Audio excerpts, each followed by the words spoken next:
be an extra distraction coming from LFD2 with Phoenix Ladies, with Vi going for the reset to then go for the Infernal Drake. So there's a good option for Phoenix Ladies. They have to buy time for the Infernal Drake. I think missed time there. I think they could have saved the Rift Herald for when they wanted to reset and come back in for the Dragon. If they weren't going to go for it, should have waited on that use. Vi's in danger. That's the ultimate from Set. Cease and desist is there. Drake 2.9k HP remaining, but Vi's very low. Now Phoenix Ladies with the culling from Lucian. The HP is down for LFD, and Kha'Zix and Set, the only one left standing, but Kha'Zix is too low. One more hit with a flash there. Finishing blow for Ari, and that will be a 4 kills for Phoenix Ladies. I think that was 5 or 6 dashes from the Ari, and so you already start to see the impact of having that change come through with the ultimate, dashing around, hunting after that last kill on the Kha'Zix, even without even having to use the flash and commit to that without any additional number of charges. Impossible to pick up the kill there. So we get to see now why Ari has been a staple in these past 2 games. These ladies with a bunch of very nice pickups there will find themselves the Infernal Drag as well. While all that was happening mid-side, because they had set up the wave, shoved it in while LFD was fighting for the Dragon, wave crashed in, put down the turret, gets the same thing done. Maybe I feel like the steps were a little bit different. Could have afforded to shift up the order a little bit, but overall, job well done here by Phoenix Ladies. Yeah, Grandon, I've seen this game a while ago. This game is exactly what happened from game number 1. It's LFD on a ticking time bomb. They have to go for the early game, but then now Phoenix Ladies gets 2 dragons, and they're changing things around. Now 2k gold lead for Phoenix Ladies. Yeah, a much smaller goal lead this time around. So LFD, I don't want to count them out just yet. They have a lot of good team fighting potential, right? We talk about ease of execution here. LFD have it pretty relatively easy to execute comp. Only thing that they have to watch out for is that the Jace is constantly off in the side lane, and so no matter how strong 2-2 is, if she's not in the fight, it's very little value to find out of it. So be careful about where your resources end up going to and dividing away. Yeah, the charm is there connecting onto Set. Galio and Kha'Zix is ready to respond. It's a 3-man roam from both teams on top side. Make it quirky, so remember, advantage for LFD if Phoenix Ladies decide to go for an all-in. Alright, so here's a little PSA for you guys that are watching this broadcast right now, and you maybe still not convinced in this. Why go for Ixta on Galio? If you look at that first item, why complete that one first? It's just so incredibly stat efficient, right? But we're gonna have a fight for now. It's a charm connecting onto Galio once again. That's a kill for Phoenix Ladies. They're gonna pull through. Set is very low. They couldn't fight this. LFD, which has to have to give away the tier 2 turret for Phoenix Ladies. Very interesting. Not quite sure what the intention was there for the Galio. I think trying to go in was a little bit over-ambitious. Maybe trying to set up for the rest of the team to go for a fight. But the 2 champions that were there don't have that kind of damage to finish it off. Also kind of surprising to see Mon not just going for the kill right away. You have the flash, you have the barrier. I mean, it feels like you're in a very comfortable spot to dive, get the Jace into the kill. But concerning for 2-2, despite being almost 11,000 gold, now as you see the Hellbreaker, Black Fever, and just the overall tankiness of the Garen, very difficult to take that put down. We face a major problem here for LFD. Your side lanes aren't winning, your main team isn't winning. You need to find a win somewhere. Yeah, so we'll see how that would turn out, or how this would really get the gold for LFD that they're lacking. But a while ago we were talking about a 2k gold lead only for Phoenix Ladies, but now it has expanded and ballooned up into a 5k gold lead for Phoenix Ladies. Baron up here, and so very easy to play for. LFD don't have very much vision towards that side. No fault of theirs, but having lost so much pressure towards the top end early on means we now get into this situation where it's very difficult to move over towards the Baron side, and with bot side now also losing pressure from how strong Mon has started to become. Guardian Angel now also available, and so having that second life, having the second opportunity to really go for the Jace gives so much more confidence to them, I think. Yeah, this is going to be really hard for LFD though, because if they decide to go for a 5-man roam and 5-man contest onto a potential Baron, they're going to leave the bot lane open for Phoenix Ladies to push out. So they just have to play for time. They just have to buy time for Phoenix Ladies not to go for the Baron Nashor. But buying time comes at a cost in fee, and I don't think they can pay that price Baron, I think, started up here again by Phoenix Ladies. They're a little bit unsure if they want to try and commit for this, especially with the package up. I think it is wiser not to. Let Mon do what she needs to do with the bot side, right? She's going to find pressure there. She's going to keep taking these turrets down. Not too concerning here. I think Phoenix Ladies can afford to play it slower. Yeah, they definitely could. And Garen doesn't have TP as well, so could be an option for them, while Jace has the TP to go into a fight immediately when Phoenix Ladies forces things out. And I think that's also one of the reasons why Phoenix Ladies doesn't want to fully commit onto the Baron.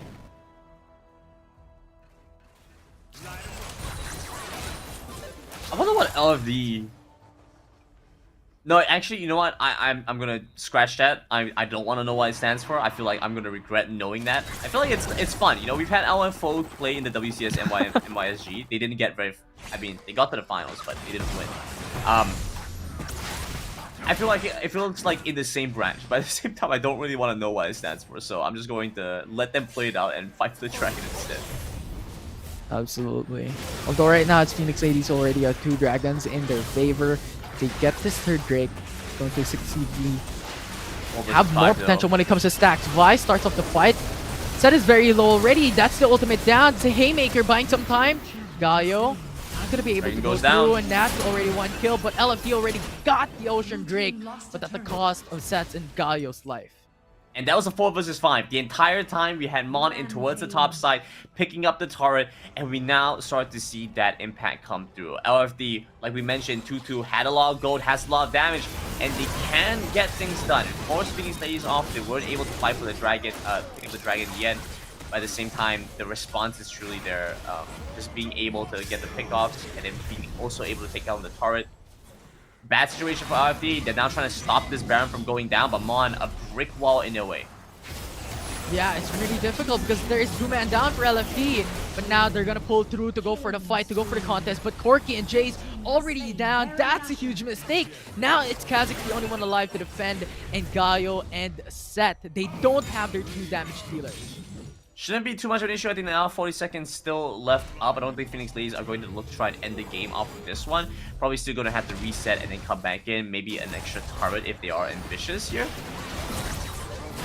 They could do that. Galio with the pod just zoning away Phoenix Ladies, but not enough. That's 2 range damage dealers. A turret once again for Phoenix Ladies. And maybe an Elder Dragon coming up as well, right? We have a couple more minutes until that point comes. I don't want to get too excited for that just yet. But it is an interesting and exciting thing to think about. Maybe our first competitive Elder Drake. Just coming out from 3.3. Very exciting patch. Maybe might be our first competitive Elder Drake. So, want to see if Phoenix Ladies do get to that point.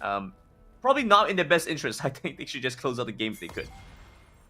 Yeah, while the Baron's still up, if they wait for the Elder Drake, it might be gone soon. So we'll see. And I think Phoenix Ladies is also relying on the Baron buff as of yet. They're pushing in mid lane, they're pushing in bot lane, with Mon soloing bot. I mean, 11k gold up. Surely you close it out, right? Surely you close it out. Surely. Maybe. I don't know, but I think... I mean, I've lost games with a 20k gold lead, so I'm not sure I can say very much. But, you know, I feel like they're good. I feel like they're going to be good at closing this one out. 20k gold lead? What do you mean? It happens, Simpy. Don't worry about it. I feel like Phoenix Ladies are really prepared to close this one. Next is already under pressure, losing the efforts of Phoenix Ladies, but a final fight for LFD. Yeah, absolutely. But right now, it's LFD just split up. It's Jace, it's Corgi, Galio alive, but not going to be enough to hold on. Phoenix Ladies secures the second game and secures the series. And a 2-0 win for Phoenix Ladies, a takedown on LFD, and a strong display, both in the understanding of the current meta of the game, which is difficult considering this is very new into the patch. We're able to very well understand what needs to be done, and also understanding their own individual strengths, right? Really good performance by everyone on the team. Vina obviously was able to hit those charms and be able to spot them out. I'm not sure how to pronounce the Karma's name, but Karma, of course, with a lot of impact as well. With a lot of those big ultimates, the Rakan game was also a really strong performance from their side. and then obviously the Lucian being a strong damage source. Babby, both in the last game and this game with the Wukong and the Vi, was a main source of crowd control and an initiator for the team. This time around, also with a little bit more damage. And so, really good understanding of what needs to be done cohesively as a team. Very impressed by what we've seen right now. Yeah, definitely. I think Phoenix Ladies played that really, really well as well. I mean, you see Mon just pit pushing all the time, even if the rest of the members are thinking of going for Baron or going for something else. It was Mon who consistently put pressure, and that made Tutu just consistently go for the 1v1, go for the defense onto Mon. So a really good job coming in for Phoenix Ladies. But of course, also kudos to LFD doing a great job for 2 games in a row for this series. Does beg the question though, what we can expect for later. We've already seen a pretty exciting start to begin with, and so I feel like we don't like what is the upward bound? How much more could we possibly see with all this? I am curious to find out. Maybe the Elder Drake. I feel like we could be due for an Elder Drake game today. We have 2 more best of 3s coming up. I feel like, yeah. Especially when we get to the quarterfinals match, right? Quarterfinals match, I think, between 2 closer teams, even more possibility for that late game Elder Drake. Yeah, 20 minutes above, 25 minutes, 30 minutes, maybe. I don't know. It could potentially happen for the next succeeding series. And of course, tomorrow as well is going to be really, really exciting. But in the next one, we have another game later on. So stay tuned. And it's going to be really exciting as well because it is Space Gamer Everest versus Talon Esports. That's this series number 1 for all of you guys. I'm Infinity and this is Grandon. We're going to take a short break, so don't go away because when we come back, it's the next series up for everyone else.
There's no doubt, gotta get out of this small town. You took my heart from me, now you're everywhere I see. Set me free, let me fly, let me find new kinds of highs. We're just wasting here, waiting for another year. We both know the score, we've been here once before. So many words unspoken, you took my heart, it's already broken.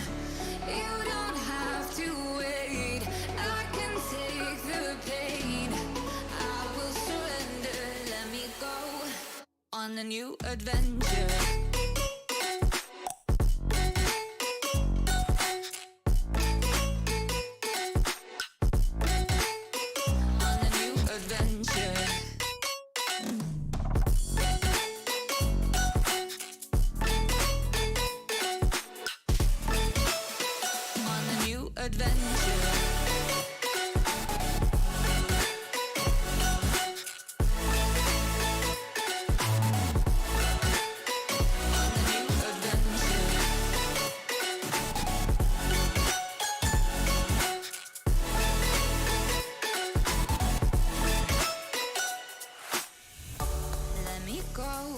My time, watch me build another life, find another the space, explore the world and find my place.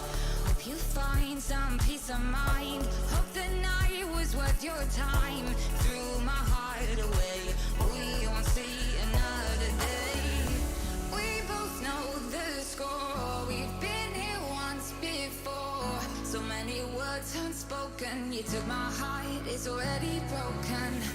You don't have to wait, I can take the pain. I will surrender, let me go. It's a new adventure.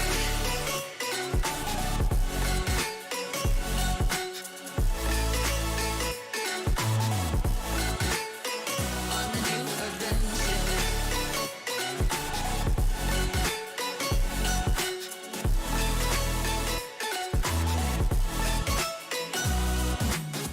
You'll find me dancing on my own. Nowhere to be, nowhere to go. In the rhythm, I don't think of you. Don't call me up when you're feeling blue. You'll find me dancing on my own. Nowhere to be, nowhere to go. In the rhythm, I don't think of you. Let me go. It's a new adventure.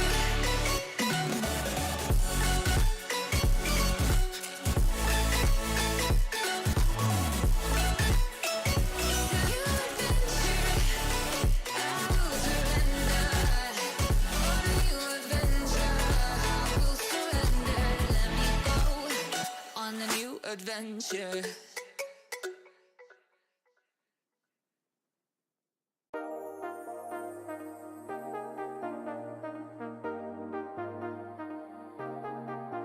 I got you and your vibes in my mind, I can't get them out, no matter how hard I try.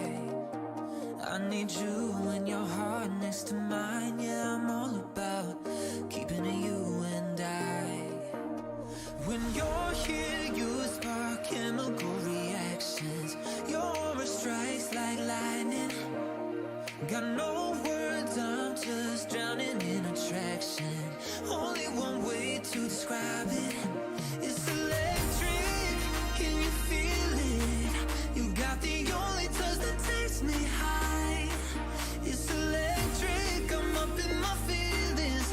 Got double vision 'cause of you tonight. It's electric.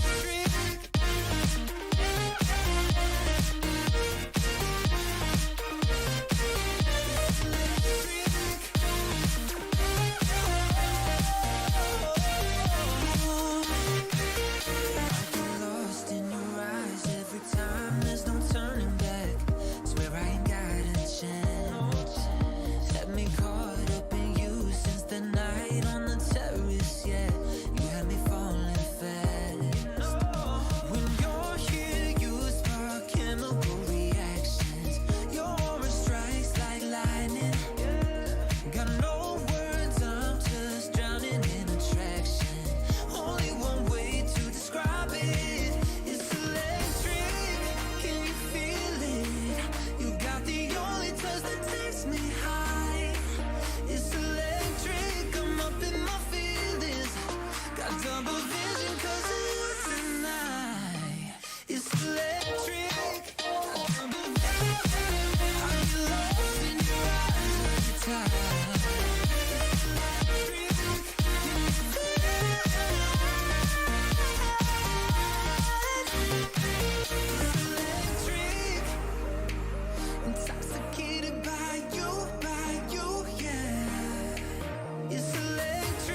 go, there's no doubt. Gotta get out of this small town. You took my heart from me, now you're everywhere I see.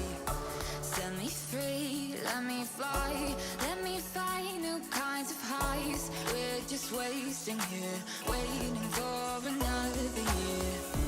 We both know the score, we've been here once before. So many words unspoken, you took my heart, it's already broken. You don't have to wait, I can take the pain. I will surrender, let me go on a new adventure.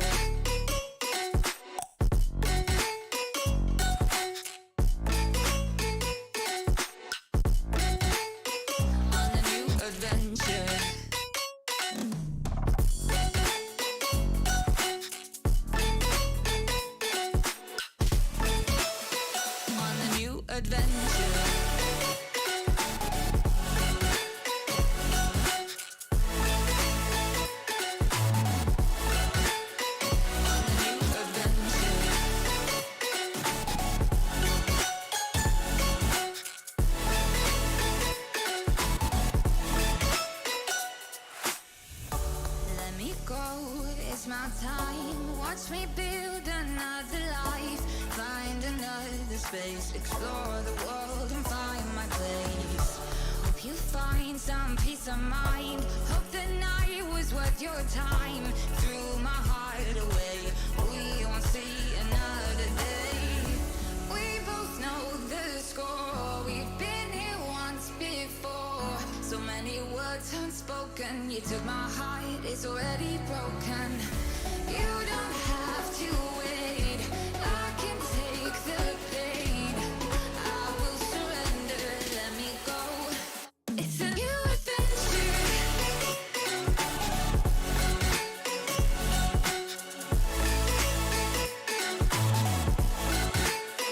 On a new adventure.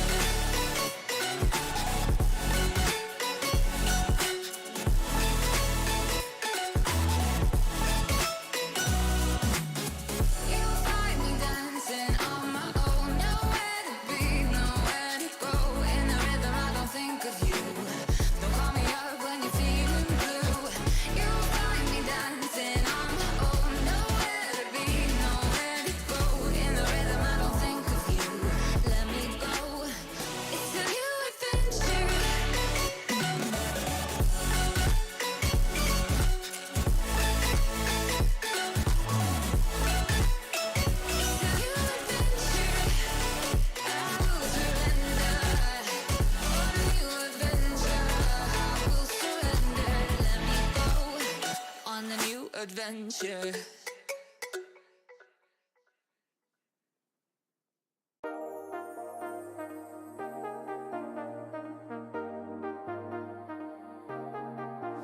I got you and your vibes in my mind, I can't get them out, no matter how hard I try.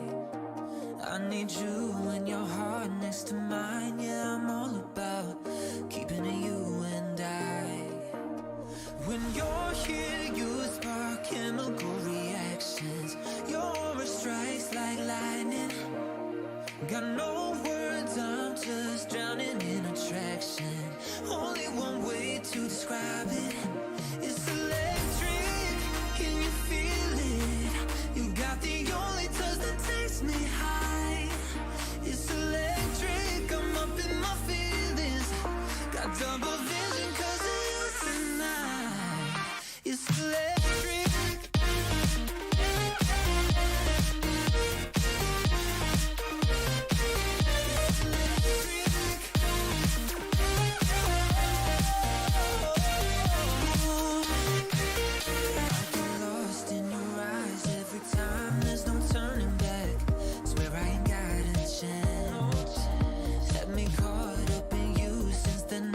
On the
There's no doubt, gotta get out of this small town. You took my heart from me, now you're everywhere I see. Set me free, let me fly, let me find new kinds of highs. We're just wasting here, waiting for another year. We both know the score, we've been here once before. So many words unspoken, you took my heart, it's already broken. You don't have to wait, I can take the pain. I will surrender, let me go on a new adventure.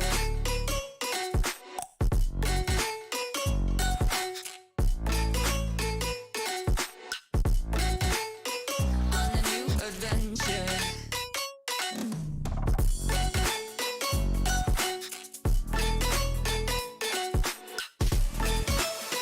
On a new adventure.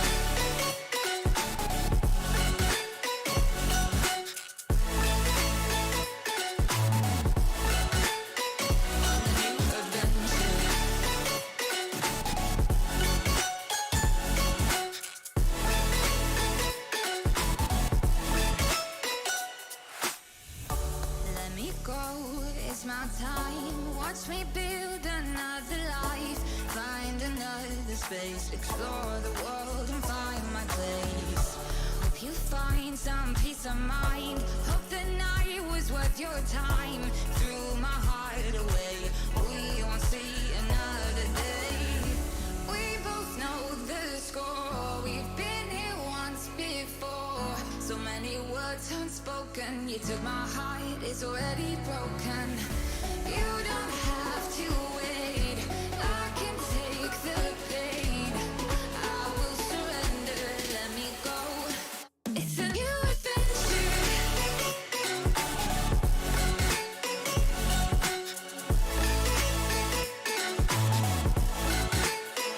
On a new adventure.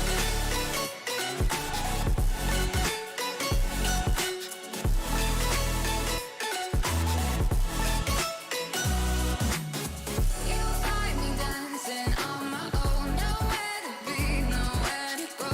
In the rhythm, I don't think of you. Don't call me up when you're feeling blue. You'll find me dancing on my own. Nowhere to be, nowhere to go.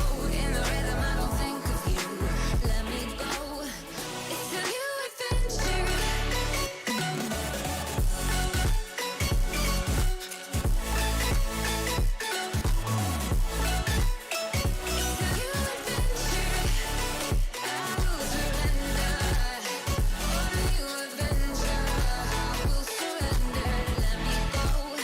On a new adventure.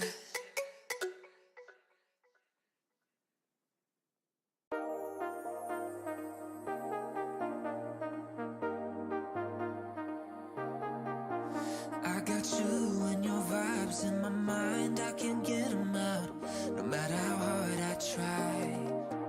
I need you and your heart next to mine, yeah, I'm all about keeping it you and I. When you're here, you spark chemical reactions, your aura strikes like lightning. Got no words, I'm just drowning in attraction.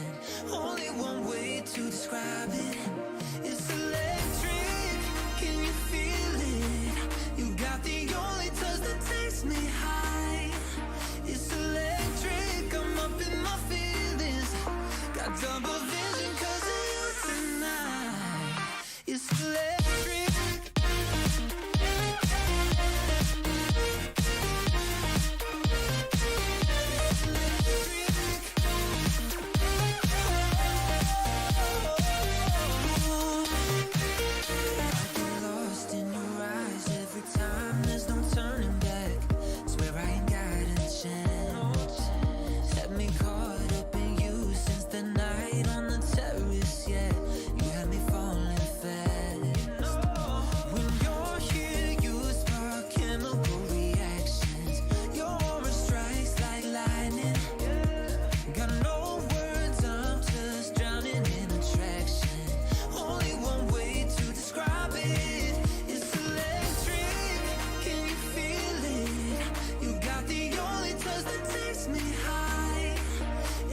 there's no doubt. Gotta get out of this small town. You took my heart from me. Now you're everywhere I see. Set me free, let me fly. Let me find new kinds of highs. We're just wasting here, waiting for another year. We both know the score. We've been here once before. So many words unspoken. You took my heart, it's already broken. You don't have to wait.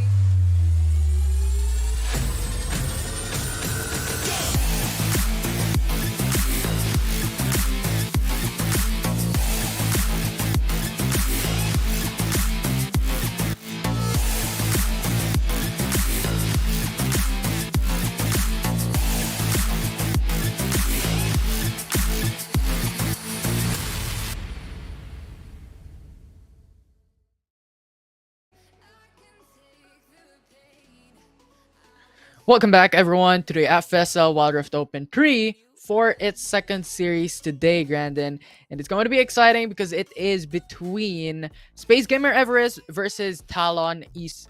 It's going to be fun and exciting. We saw series number 1 a while ago in patch 3.3, and we could expect something similar here for series 2. Yeah, exactly, right? So Talon Esports coming into this one, they recently picked up a team, I believe it's with all the Thai female players, and it's really interesting because a couple of them were also competing in the SEA Games, where I think they took the bronze medal, and so we have a lot of experience there. So I'm very curious how this kind of stacks up against some competition here in the Wild Rift Open. So with, especially I think their mid lane, you know, we're going to see some pretty exciting things. Ellison, a popular streamer there in the Thailand region, and then of course she's also sometimes on the WCS Thai broadcast, which is always fun. I think they're also receiving some support from their coach Raven, who's also been a player, who's also competed in the SEA Games, and you know, so there's so much going on here. A lot of high expectations with Talon Esports. I want to see what they have in store for us here.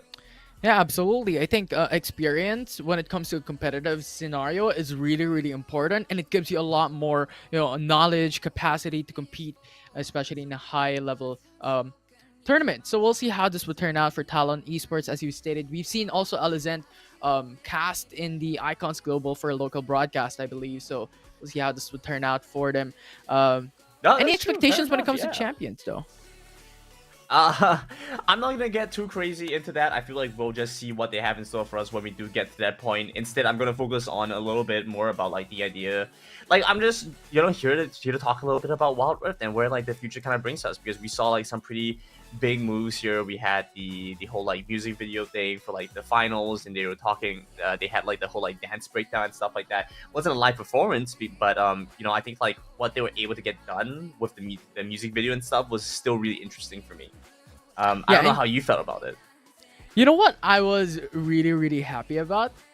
When I looked at the AR during the draft phase. Yeah, like, it's phenomenal. It's really, really amazing. So here's the thing with that. Not only did they manage to make it AR, they also managed to make the AR adjustable based on the lighting within the stadium, right? And so I'm not sure if you ever managed to catch that. I mean, there's some days it was kind of glitched out, right? And so like sometimes Galio's wings would be like totally black and stuff. But for the most part, you would notice if that the lighting would move around and it would capture on the character model as well. And so the characters, you would see that the lighting shift around the different parts of the body, which is really interesting, but also incredibly difficult. And so like the technical ability to get that done is amazing. So we're looking forward to what else like is in store for us. And I feel like this is also partly only possible because this is like brand new base character models built from the ground up for Wild Rift specifically, and then they transfer that on stage. Yeah, and you know something interesting? Because I was like watching stream, and I believe you know Kadrill, right? A caster for League of Legends. And I saw his stream once, of course. And he reacted to the AR of the Icons Global, and he said, "Can we get that for League of Legends? Can we get that here for the tournament for LEC?" And it was like, this, that the AR for Wild Rift is really, really amazing. It's just good stuff coming for Wild Rift. I mean, the lighting was phenomenal as well. Like yeah, exactly. And talking about AR and drafts, I think we're going into drafts right now for our second BO3 of the day. We have one more after this one, but for now, we'll focus on this first, right? So Talon, immediately start this one off with some pretty interesting choices, right? A lot of pickup potential and easy to execute kind of champions. I think Space Gamer Everest making the smart decision here by batting away a lot of these enchanters and forcing Talon to have to kind of decide what they want to try and go for with between that strong first pick. Yeah, and we're seeing something more of a similar bans from a while ago, like Singe, Senna, Karma, Yumi, but now we have a ban onto Ari as well. I think they removed it because it's really, really strong. We saw the potential of this champion a while back. And with Lucian for the first pick for Talon Esports, we have Space Gamer Everest answering with a Jace and Wukong pick. Strong pickups here for Space Gamer Everest, right? The Jace and the Wukong. Jace, of course, very strong in lane. The Wukong, a very strong responder in the jungle, being able to initiate and follow up with the rest of the team if you, depending on the kind of needs of the composition at that point. But still very flexible right now and could still go towards the Baron side, and so not entirely tunneled into a specific role. Whereas on Talon Esports side, the response here is going to be on the Xin Zhao. I really like this. It's a really good adaptation to the Wukong, partly because you're able to keep up with the Wukong's ability to engage, but also because by having that Crescent Strike, you're able to keep the Wukong at an arm's length. If the Wukong does try and dash in, you can knock them back. Of course, that setup means it's much more difficult for EV to get in the first place, so I think Everest will have to find a secondary means of engage that isn't just going to be the Wukong. Otherwise, I think Talon have already found a great way of shutting it down. Yeah, I mean, that's a Renekton coming through. A single targeted CC that you're looking for another engage. And yes, it's not the biggest engage, but it's something. It's something for Space Gamer Everest. Now we're seeing the second phase of the bans. Rakan and Ziggs banned away. Surprising that they banned away the Rakan, because it felt like Everest could have used that to great effect, especially since they had Nick's pick as well. So it felt like they could have forced Talon to have to ban that one away. The fact that they're trying to hover the Braum right now, I'm curious what this is going to be for Everest, because if they do end up going for the Braum, some good disengage, but not enough supplementary re-engage. And I think what they're missing right now is a Dragon laner, so they won't find that they're in all likeliness as well. Yeah, I feel like they will, like the single engage here is just a little bit lacking for Everest. I would really like for them to go for an engage type support here, but looks like that's not going to be the case if the Braum does come through. Yeah, and you know what? I'm curious about the bans, because they banned away Orianna, and I feel like Ziggs was a good ban, because you already have a Jace into Space Gamer Everest, but Orianna, it's actually quite interesting. But regardless, we're now going in for a quirky pick here for Space Gamer Everest and Talon Esports. Teemo?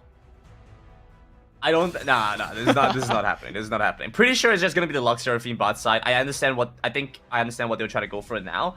And so when you have the Ziggs and Orianna both removed, a lot of the really strong wave clear champions towards the bot side mean that a bunch of the strong mages left up, like the Lux, like the Seraphine, outrange you significantly and are able to get so much done.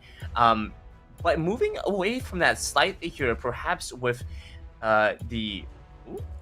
if it was going to be the Lulu, it would have been interesting. I don't feel like they could have tried to get that hyper carry with the Lucian, but instead they go for some engage of their own. And so we talked about needing some engage. They denied it away from Everest. Yeah, and you know what? I actually kind of like this, because I tried Leona yesterday, because I saw the new patch, right? And the Zenith Blade has an increased range of 0.5, I believe, from 8 to 8.5. So it's going to be interesting how this would turn out for them. It has more range, it has more potential. So we'll see how this would turn out for them. And I think the Braum would have a decent role here as well, because you have 3 melee champions coming from Talon Esports. Yeah, you have just incredible power in the early phases of the game, just off the fact that you have the Braum passive, and it's going to make it so easy for you to find and win a lot of these early fights and exchanges. That being said, though, a lot of the spells and a lot of the champions that Talon Esports have either A, high mobility, high tankiness, or B, have just enough crowd control that can keep you at an arm's reach and away from their backline, away from the Lux, away from the Lucian. So gonna be difficult for Space Gamers to get in and really tackle the issue here with the damage dealers between Lucian and Lux. Lulu? That was the Lulu pick. But then Space Gamers, of course, also have some really good team fighting. And the thing that they need to do now, I think, is have some pretty creative flanks. If they can get that done, of course. Still a very close game. I think both sides have some good odds here. Absolutely. I mean, both teams have really amazing draft that they did. I think they have their own strategies coming through for the first game coming through. And it's going to be an exciting moment to see how this would turn out. A while ago, we've talked about, the experiences coming in from Talon Esports. So we'll see if this would turn out for them to come up on top up against Everest. I don't feel like I sold you. I don't think you sound convinced enough that this is a really good draft. I'm convinced. It's just the execution. I wasn't particularly convincing enough. But I'm convinced, Grandon. Believe me. The execution wasn't convincing? What do you mean by that? I don't know. Iffy! So you're not convinced and you lied to me that you were convinced? No. Don't get me I'm wrong. Devastated. Ruined. Second series of the day, by the way. After not casting together for such a long time, I come in and then Iffy tells me he doesn't trust my color casting. Wow. No. I trust you. I do. But right now, we're here in game number 1. Talon Esports versus SG Everest. Renekton Garen matchup on top lane. And similarly from what we've seen in the prior series, both junglers are starting from red buff. Good save. Generally, I think they both sides want to avoid trying to clash with each other, especially when you don't have the upper hand towards the scuttle fights. You want to see which side of your map will have pressure. I was quite critical of the Braum pickup here for Everest. That being said, though, it does do quite well for them in lane, right? Because of how tanky they are, because of how well they're easily able to proc the stuns here from Witch. It is quite easy to play for in lane. The problem is once they get out of that point, what is nice is that they have slightly longer laning phases now, of course, so they get longer to try and really maximize that impact. At the same time, though, would very much like to see Talon Esports put pressure towards this bot side because they are relatively immobile with the Braum.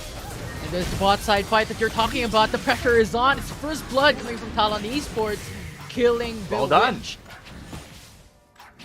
Talon Esports with that first pickup means they also get more pressure onto Polykaton, getting to take her down quite low and forcing her off the wave, send her back on the turret. But at the same time, now we start to see here what happens. Talon Esports lose control of the Scuttle Crab, so they just have to switch sides.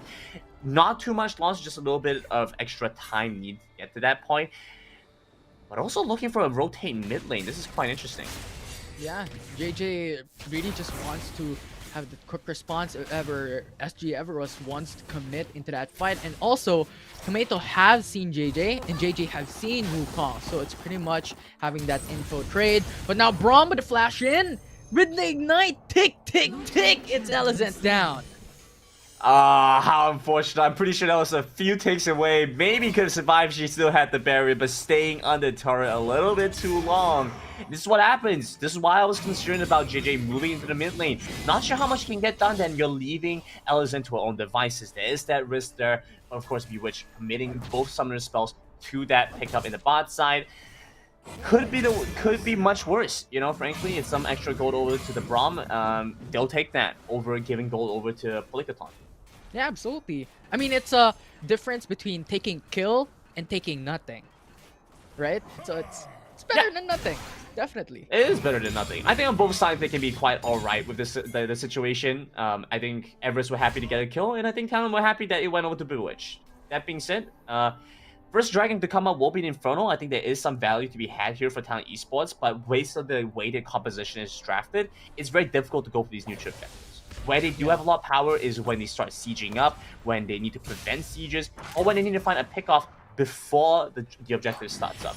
But when it is up, it is very difficult for them to get a good fight in, right?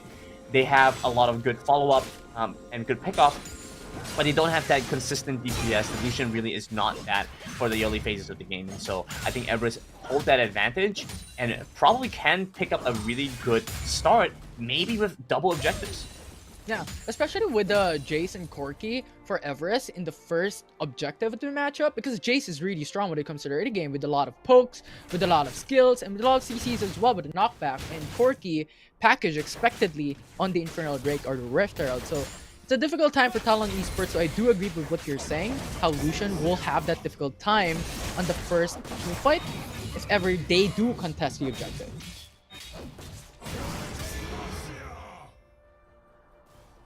going to take some time here to just trade between both sides. We will expect to see this matchup a little bit more Garen favored later on, so I think it's important for Apollo to pick up as much of a lead as she can before we get to that point. Where I think Apollo does have a lot of power is in the flank position. You know, if you're able to get into a backline spot against Andy, against Ellison, it's very easy to get the stun and the pickup, and then potentially the kill fully as well. You're gonna go back now, pick up the package, get ready for the first objectives to spawn up. And also positioning around the mid lane, important to wrestle for control here. Yeah, the EVEREST already has seen JJ and Sweet Jane hovering on bot side of this map. Unexpectedly, I think TALON Esports wants to contest the Infernal Drake because Garen went for the Black Cleaver instead of the Hull Breaker. So that could be an option for them. You're gonna try and start up the Dragon, like we mentioned earlier. This is a really strong spot for EVEREST, and so they could potentially try and wrestle control for both and maybe come away with a really strong start to get the game going for them. Also taking a good amount of poke, but trading back against Polikaton. Tomatoes there. If ever they want to go for it. Sweet Jane as well, hovering. And both of these teams are just waiting for each other to start the Infernal Drake to go for the contest instead. You really have to hold your breath in these situations, right? Both sides have a lot of quick bursts. Oh, wait. They got the kill onto Polikaton. So that means TALON Esports has the advantage to match up against SG EVEREST. It's a 4v5. Great start there by Ellison. Finding that pickup, not only was it a pickup, but it was also a 3 versus 5. Now, fight happened by the jungle. Solar Flare, countered by Bewitch, going for the Glacial Fissure as well. Just another down. Tomato is dead. It's Ellison getting all the kills. And now it's Lucian taking another. It's Apollo just getting the end of the culling. And it's TALON Esports. We doubted them, but they're acting up. First turret destroyed. When did we doubt them, Infi? When did we doubt them? I mean, a while ago. We're saying they cannot match up in the early game, but we're mistaken. No, Infi. No, they play towards their win condition. They do not do the objective quickly, but they dance around the objective very well with the kind of composition that he had. Additionally, because Blue Bonnet did get that first start top side, not as bad of a loss for EVEREST, but also because she was towards the top side, was playing for that 3 versus 5, which is why we saw EVEREST unable to fight there at all. They were very quickly trying to run under turret, and then falling back against the engage and die for TALON Esports. We didn't doubt them, Infi. You can't, no, you don't have to say that. We didn't doubt them. We're saying that's not how they need to play their composition out. Yeah, absolutely. I mean, that's what I meant. That's what I meant. That's what you meant, exactly. That's what we meant, guys. Yeah, but right now on bottom lane though, it's Jason Brom trying to go aggressive onto Andy. Flash is already going to be casted by Lucian, but Brom with the Glacial Fissure not going to be enough to punish him. And Leona is there to support. They are going to look for a little bit more damage onto Nico, but it's going to be difficult to take down the Garen. And it's like we mentioned earlier, the Garen's going to get slowly more tankier, a little stronger. It'll be difficult to deal with. Crescent Guard was able to take the blue buff. Don't need a smite. Love to see it. We need the ulti.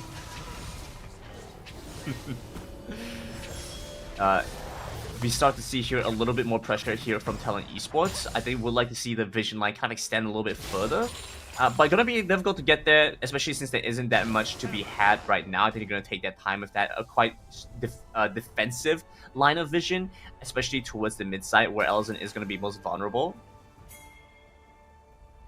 I think EVEREST can look for something with the Rift Herald, maybe try and find a play there, especially since the Hullbreaker is up for Blue Bonnet in the side lane. Maybe just try and pop that and then maybe go for something, but a big dive coming through a TALON. Yeah, SG EVEREST is going for the defense here as TALON Esports with the flank coming in from Ellison as well. They're diving through. They get the turret. SG EVEREST just has to go back away, and as you said a while ago, Rift Herald now being utilized into the mid lane instead. Yeah, pulling attention towards the bot side, so the Rift Tower gets to go down in the mid lane instead. I don't think they're gonna be able to stop this. Yeah, gonna focus on the kill on the Tomato instead of protecting the turret. Too much damage, and now Tomato just has to use up the Cyclone to buy some time, but Nico with the ultimate, justice has been served. Job well done there. A response back by Nico to take down Tomato. Unfortunately for them, they do lose their mid-side tower, which means, again, going to be more vulnerable. They have some champions with relatively low mobility, but with enough vision control, that can be quite well mitigated. So, EVEREST there, get a trade, Talon trade back, blow for blow. You start to see now both sides actually in a really even position, but I think Talon just come ahead barely. They do have some really strong mages in the bot side, and that's going to give them a lot of damage as they get later into the game. Yeah. I mean, right now, it's Andy already having Storm Razor and Solari Charge Blade, so that is going to hurt. And SG EVEREST has to take note of Andy on how he wants to play this, because later on, as we go throughout the game, he's going to be hurting so much more than what we're seeing right now. As you stated though, Talon Esports still has the advantage at the 3k gold lead 10 minutes into the matchup, and SG EVEREST is just falling behind a bit. Gonna take a little bit of time with this one. The Rift Herald is coming up as well as the Dragon, and so I think EVEREST want to get some control here, but I think Talon in there first. Do have something I want to talk about, but I think I have to wait for it until after these next changes. The Zenith Blade is there, loops down onto Tomato, uses up the Cyclone to buy some time. He just knock up the opposing team, but not going for an all-in as Talon sees Braum there. It's a member disadvantage for them. They just go for the reset instead. A solo kill in the bot side. Nico doing an amazing job here. Hullbreaker making the difference, and you start to see, like we mentioned, the Garen gets much stronger as you hit this mid to late phases of the game. The Renekton getting outscaled ever so slightly. And this is going to give space over to Talon Esports as Nico gets the recall, come back, rejoin the team by the Rift Herald. Yeah, Talon Esports is starting this, but SG EVEREST has to be wary because they are lacking one member, and it's Apollo as well. And I think we highlighted Nico before. It's a cleaver first item for them, so much more stronger when it comes to the damage capacity. But now SG EVEREST set it up the Death Rush. Not enough damage though, because that's Garen and JJ in front. Rift Herald spawn in the mid lane. Just a diversion for EVEREST to be confused and split up. I don't think that was any damage in V. I think we just saw the Garen walk in along with JJ. I don't think either of them took more than 300 damage there. Yeah, Zenith Blade just too far, it's too long. But now Glacial Pressure coming in from Braum. Huge That's a huge knock up. And now EVEREST is going in front to back Nico in the front. Not receiving a lot of this damage, stuns in. But look at him, he's so sustaining. But in the end, you cannot tank a 4-man from EVEREST. It's a triple for SG. A little bit too excited there, and a job well done by EVEREST to punish Talon Esports' over-aggression, diving them towards turret. JJ saw an opportunity there. She hits a massive ultimate, but even then the solo threat will not be enough. Pressing guard knocking them back, and the culling to back off. EVEREST gets some respite, managed to pick up the dragon for themselves, and a couple of kills there as well. So pretty good response there by EVEREST, showing that they're still in it to win it. And while we have a little bit of time, you know, I do want to talk a little bit about this, because I think it is quite funny. So we have Apollo on the top side with the Kraken Slayer. I know, I told you that I don't think we should focus so much on these individual items and builds, but it is very funny because we were talking about this in the Icons Finals, I believe, and Stuart was saying, yeah, no, I don't think that Kraken Slayer makes that much of a difference. You know, it gives you a little bit more lane power, but it doesn't make it so much better. And, you know, we went into this whole discussion. Does it matter? Does it really matter if you go Conqueror or Kraken Slayer trying to win out these matchups? I think we've come to the conclusion that with Wild Rift, things are so much more dynamic as a team game. It's so much more team oriented. I think they really captured that essence in the MOBA genre. Individual itemization like that might make a difference, a small difference in the end, but it's the overall gameplay that really matters and really is what we're looking out for. Movements like this, where Andy spots out the overextension by Apollo, so he moves towards the top side, gets support from Ellison with the laser as well. Ignite onto Apollo, looking to take down the Renekton, but gets back under turret safely and walks away, actually. Dominus a clutch. It's a clutch from the Dominus. He used it up immediately, and especially with a 3-man roam come from Talon Esports, it has to be done with a flash. Actually quite impressive of her to be able to survive that. Yeah, definitely. Right, we saw a really well concentrated effort from Talon Esports, and even then, still gets out. Just has to burn the ultimate, has to burn the flash, and we honestly pretty alright considering both the exhaust and ignite were used to try and pick up the kill there. Yeah, and also Alizen's ulti, but it doesn't really matter because Lux's ulti is just it has so no fast cooldown. That cooldown. thing, it has no cooldown. It's basically another spell. Yeah, absolutely. Especially with the Luden's Echo as well, giving you a little bit of ability haste, but everyone's just hovering top lane. SG Everest doesn't want to give up their tier 1 turret, and Talon Esports wants to take it from them. But right now, he's on the Andy though. SG Everest, Apollo is coming through. That's a stun onto JJ with a knock-up. Glacial Fissure with a Cyclone. It's CC Chain. It's flawless. Everest taking the support down. So that is one of the issues with Talon Esports' composition. When you don't have Elza nearby, you are lacking some disengage. So you have to be a little bit wary about that. Not a big loss, and it's not much that Everest are going to be able to get done, even with that kill. But we do start to see where some of those issues might start to come through. I think Everest are aware of this as well, and so maybe can look to try and punish this. Absolutely could. Baron Nashor is still there, not being touched by any of these teams. And when it comes to gold in 15 minutes, it's pretty much even level playing field for both teams. Yeah, such a close game between both sides. I do think that there is going to be a little bit of an advantage here for Talon with the power of Nico in the side lane for now. Blue Bomb is going to have a difficult time trying to take her down. And so if Talon are able to put some pressure with Nico in the side lane and really try to hammer away at that inner tier turret, Everest are going to be on a timer. Talon Esports can look to try and get stuff done elsewhere. There's a lot of low-hanging fruit to be had, right? Outer tier turret in the top side, for example, that's something they can realistically try and go for quite early on. Yeah. Or quite soon, rather. Because that's what they tried to do a while ago. It's just that SG Everest was just hovering on top side as well. But right now, it's once again Apollo in danger. It's a 3-man roam from Talon Esports. He has, or she has, his Dominus. The Proto Belt is there, the Flash is there, but is that going to be enough? The CC chains, the stuns are up. It's now Apollo dying on the hands of Talon Esports, and this might just be the opening for Talon to take that tier 1 turret standing on top side. This time not enough, but Alizen takes so much damage in the process of trading against Polikaton, and so now need to start backing away. Talon Esports looking for a re-engage back onto the Corki. PJ coming through to initiate the fight.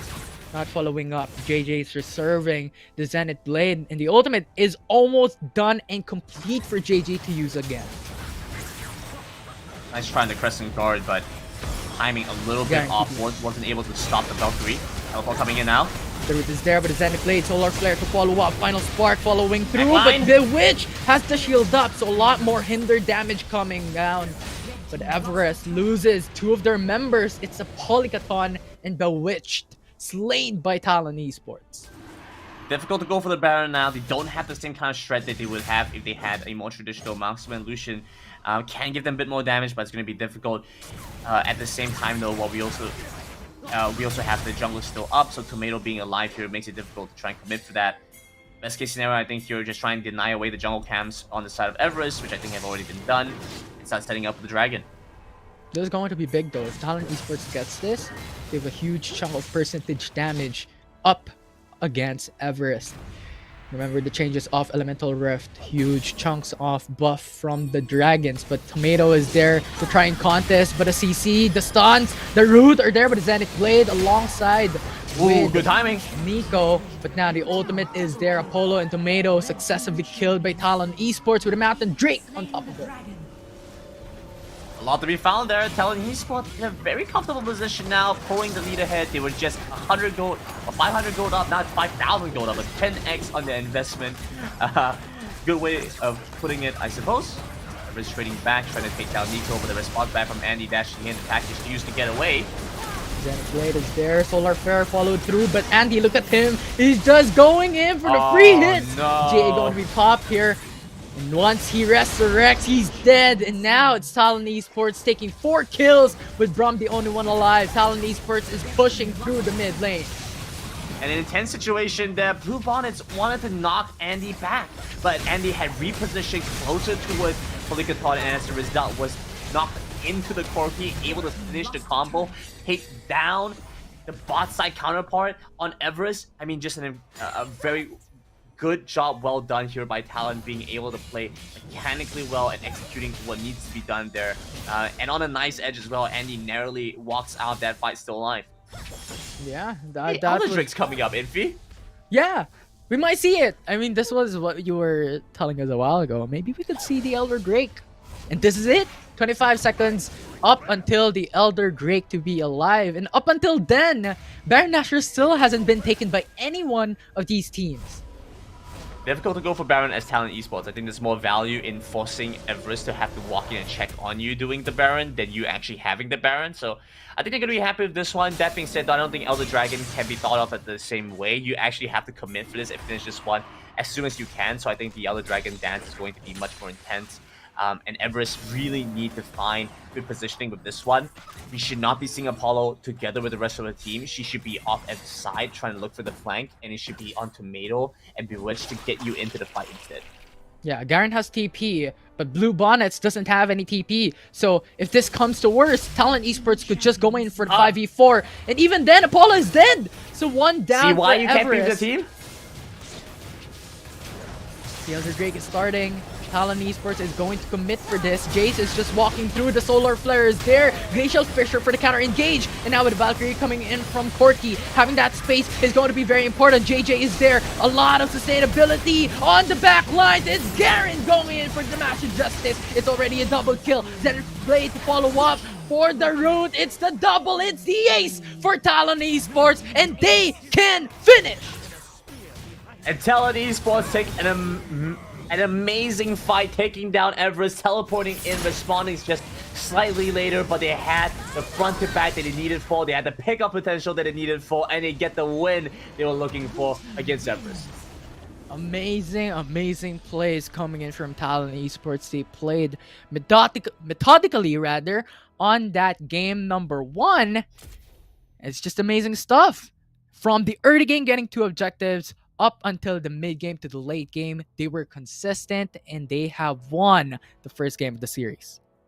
I really like what they're trying to get done here, right? Having the idea to go for the mage, especially once mage bot time, especially when you have already banned away the Karma, the Ziggs, the Orianna, along those other options, they can deal with the Lux realistically well, kind of taken away. And EVEREST, they did have that early bot side power. We saw Ellison and JJ kind of shoved and away from the wave and sent back on the turret, but we saw very quickly they were able to identify that this was a vulnerability on the EV side as well, because EVEREST doesn't have much mobility. Sweet Jane could rotate down to the bot side, get that pickup, you know, find that first kill, and from then on starts to open up the game a little bit more.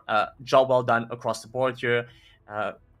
Apparently Andy did really well. I mean, the score says so, at least. And damage numbers say so. And something that I want to commend is Ellison as well with the Lux. She had like a keen eye and it was like a sniper. That final spark consistently taking kills, and it was Apollo getting the bad end of that final spark. It was just insane coming from Ellison. I mean, medalist, by the way. So True.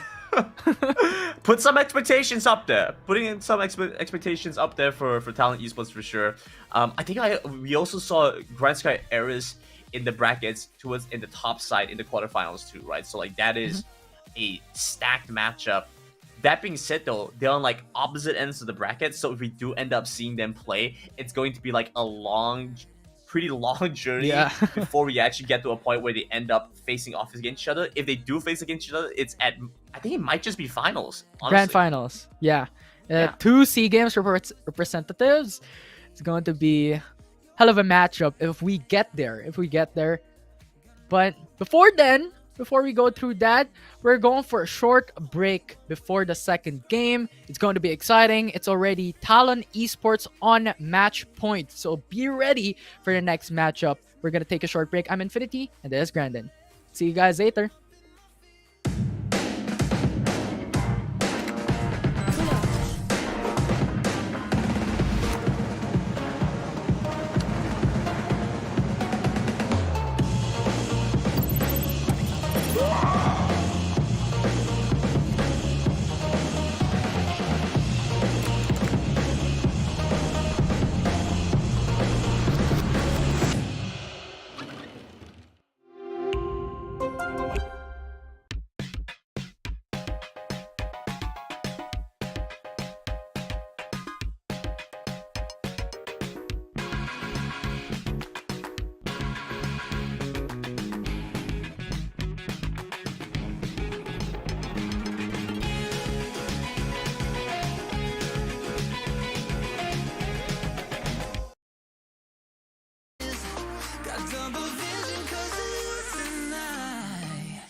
Let me go, there's no doubt. Gotta get out of this small town. You took my heart from me, now you're everywhere I see.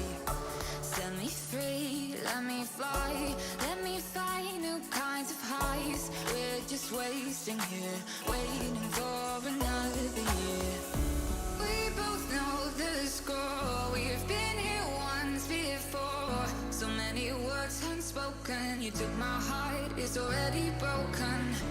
You don't have to wait, I can take the pain. I will surrender, let me go on a new adventure.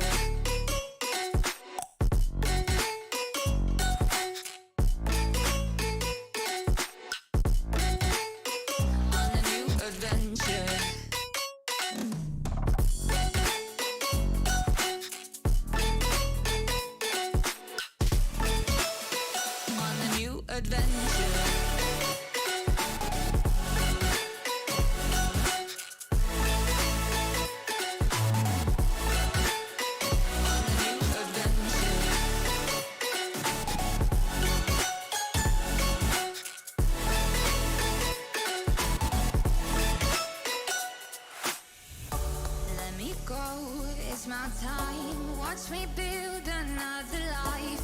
Find another space, explore the world and find my place. Hope you find some peace of mind. Hope the night was worth your time. Threw my heart away, we won't see another day. We both know the score, we've been here once before. So many words unspoken. You took my heart, it's already broken. You don't have to wait, I can take the pain. I will surrender, let me go. It's a new adventure.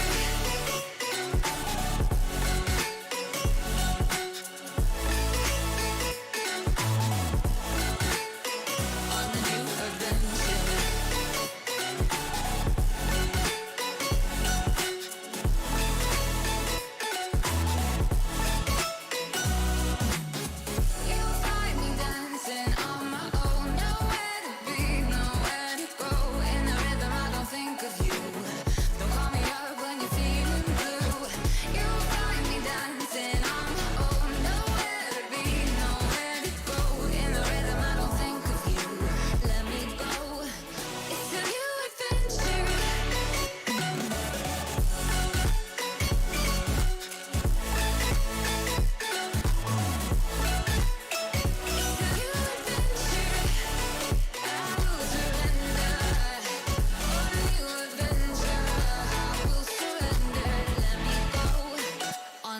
Adventure.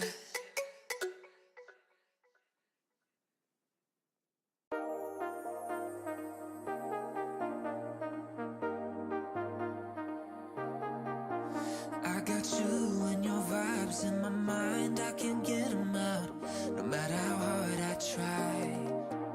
I need you and your heart next to mine, yeah, I'm all about keeping it you and I. When you're here, you spark chemical reactions. Your aura strikes like lightning. Got no words, I'm just drowning in attraction. Only one way to describe it. It's electric, can you feel it? You got the only touch that takes me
Welcome back, everyone, to the FSL Wild Rift Open 3 for its second series today between Talon Esports and Space Gamer Everest. We're in.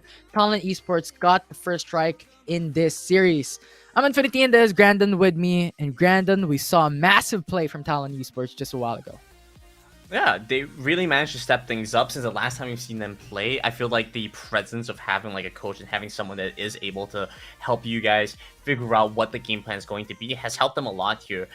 Versus what we saw in the series where it was difficult for them to find that coach role. They did have someone go on stage, but I believe that that one was also like a kind of separate arrangement, and so it wasn't exactly what they were practicing with. So we can kind of see now that difference come into play. They were much more concentrated. They were better. They better understood what needed to be done for their game plan.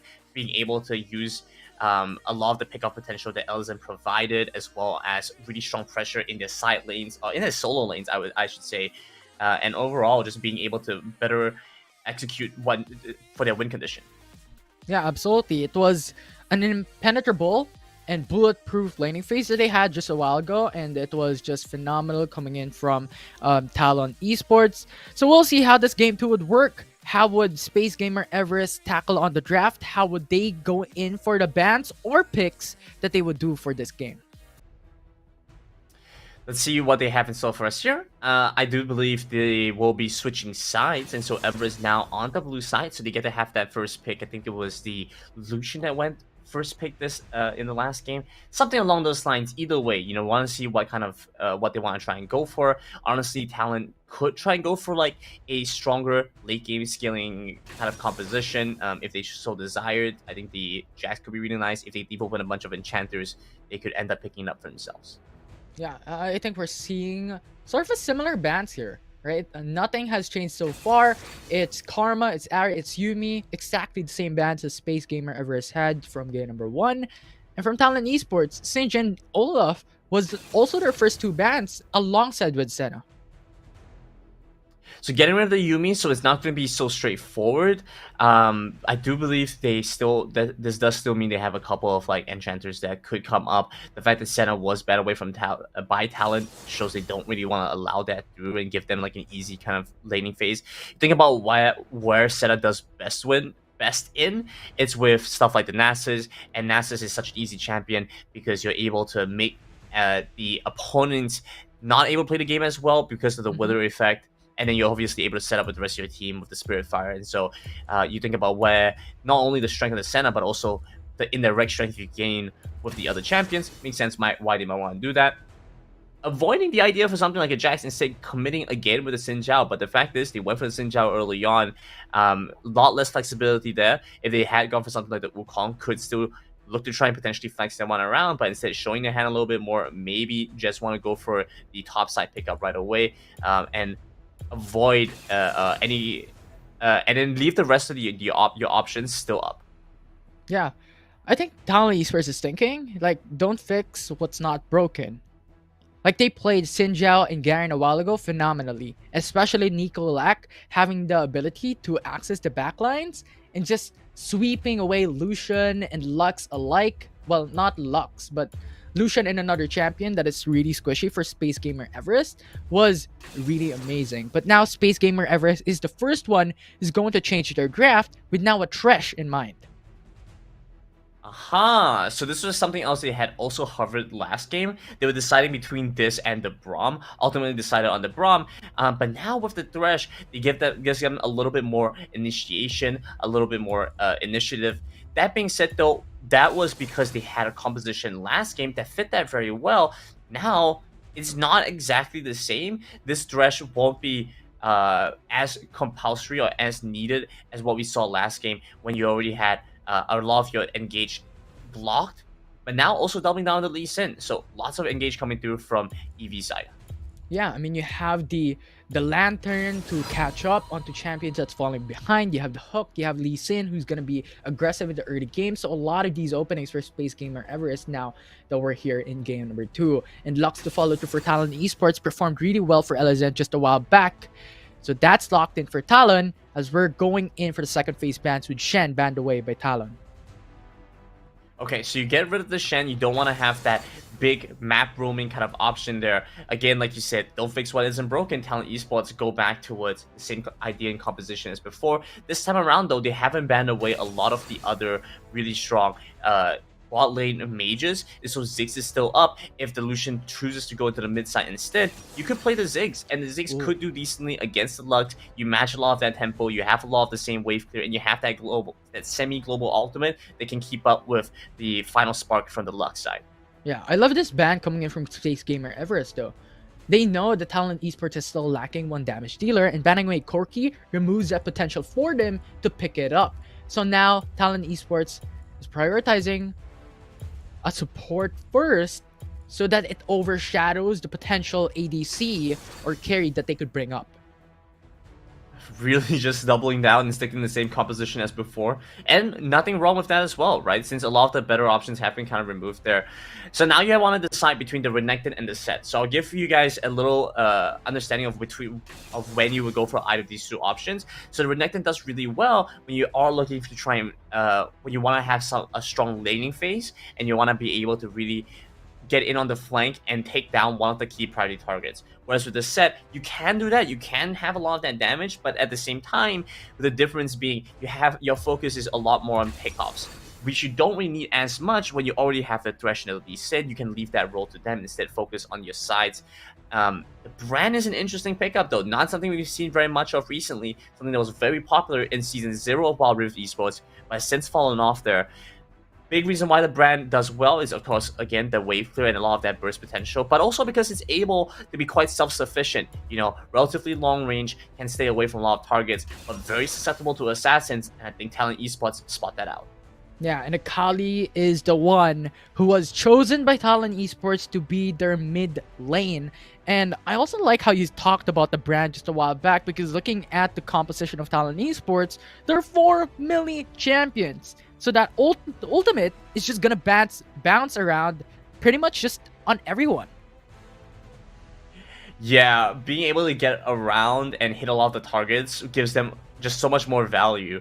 But at the same time, I also do really worry about dying to the assassins or to the crowd control or to the burst, because Niku could come in, you could have Andy come in, and it is quite easy to take down the Brand and then reset from there. I think Everest need to be quite careful about making sure that the Brand is going to be safe, and it's going to be a lot on the position of Plickaton. Plickaton did a good job on, I believe, the Corki last game, so still looking forward to see how she intends to perform, how she performs this game, and how she intends to approach this very difficult task, going up against a lot of the engage and the burst potential from Talon. Yeah, and there's also another layer for Space Gamer Everest to overcome, because there are only two peelers for them. It's basically just Thresh and Apollo doing the job of peeling for pretty much everyone else, because Lee Sin is never going to tank late. And these two teams, I believe, is just a huge contrast between each other.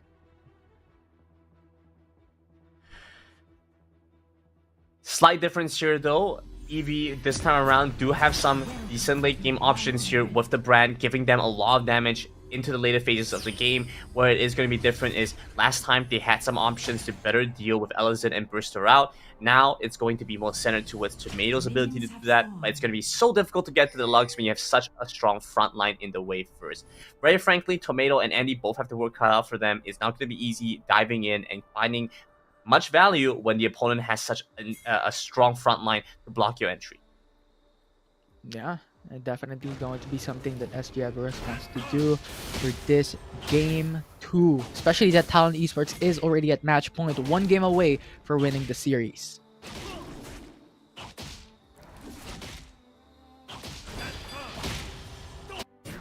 Now that we're here though, it's Brand going into the bottom lane with Thresh instead of Illusion Thresh that we typically see. And just a while ago, you talked about how Brand could be used up against these assassins. And do you have any thoughts of this? Why Brand is going to the bot lane instead of mid lane? Well, I think it's the same principle as what we've seen from Brand before in the past. when it was heavily popularized by, I believe it was Thunder Talk at the time. And the big reason behind that is you get so much wave clear, you get so much safety, your support can roam around, you can still deal with your wave quite well there. At the same time, you're going to have a lot of damage as you go into the later phases of the game. So just a very comfortable position to be in. The bot side, of course, you're only vulnerable to ganks from one side of the map.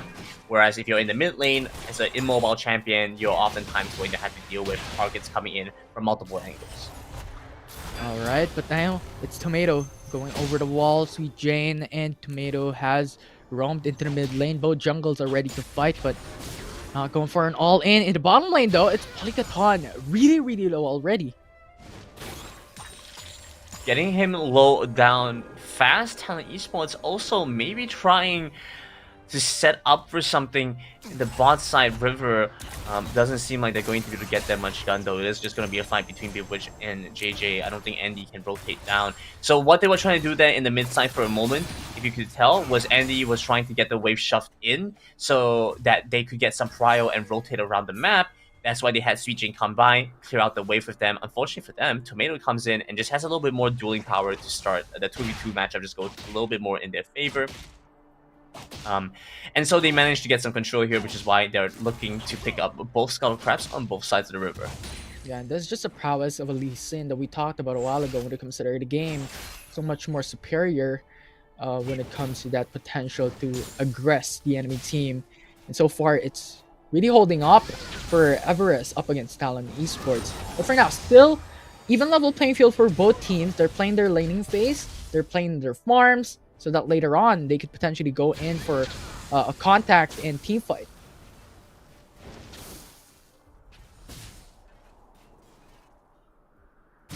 I think we are going to see the game slow down quite a bit, you know, just generally with how both these compositions are going to run. Not as big of a rush there, as I say that, a fight towards the top side, and then gang towards the bot side too. The Ignite as well onto Garen. I don't think that's enough though to burst him down. However, Lee Sin, Tomato is roaming on top side. Already has her ultimate up. Sonic Wave, will that connect though? The kick is there, but just a good flash from Nico Lack to go under turret. And also using the W right away, so you get the little extra resistance. You saw how little damage she took from the Dragon's Rage, and Dragon's Rage isn't...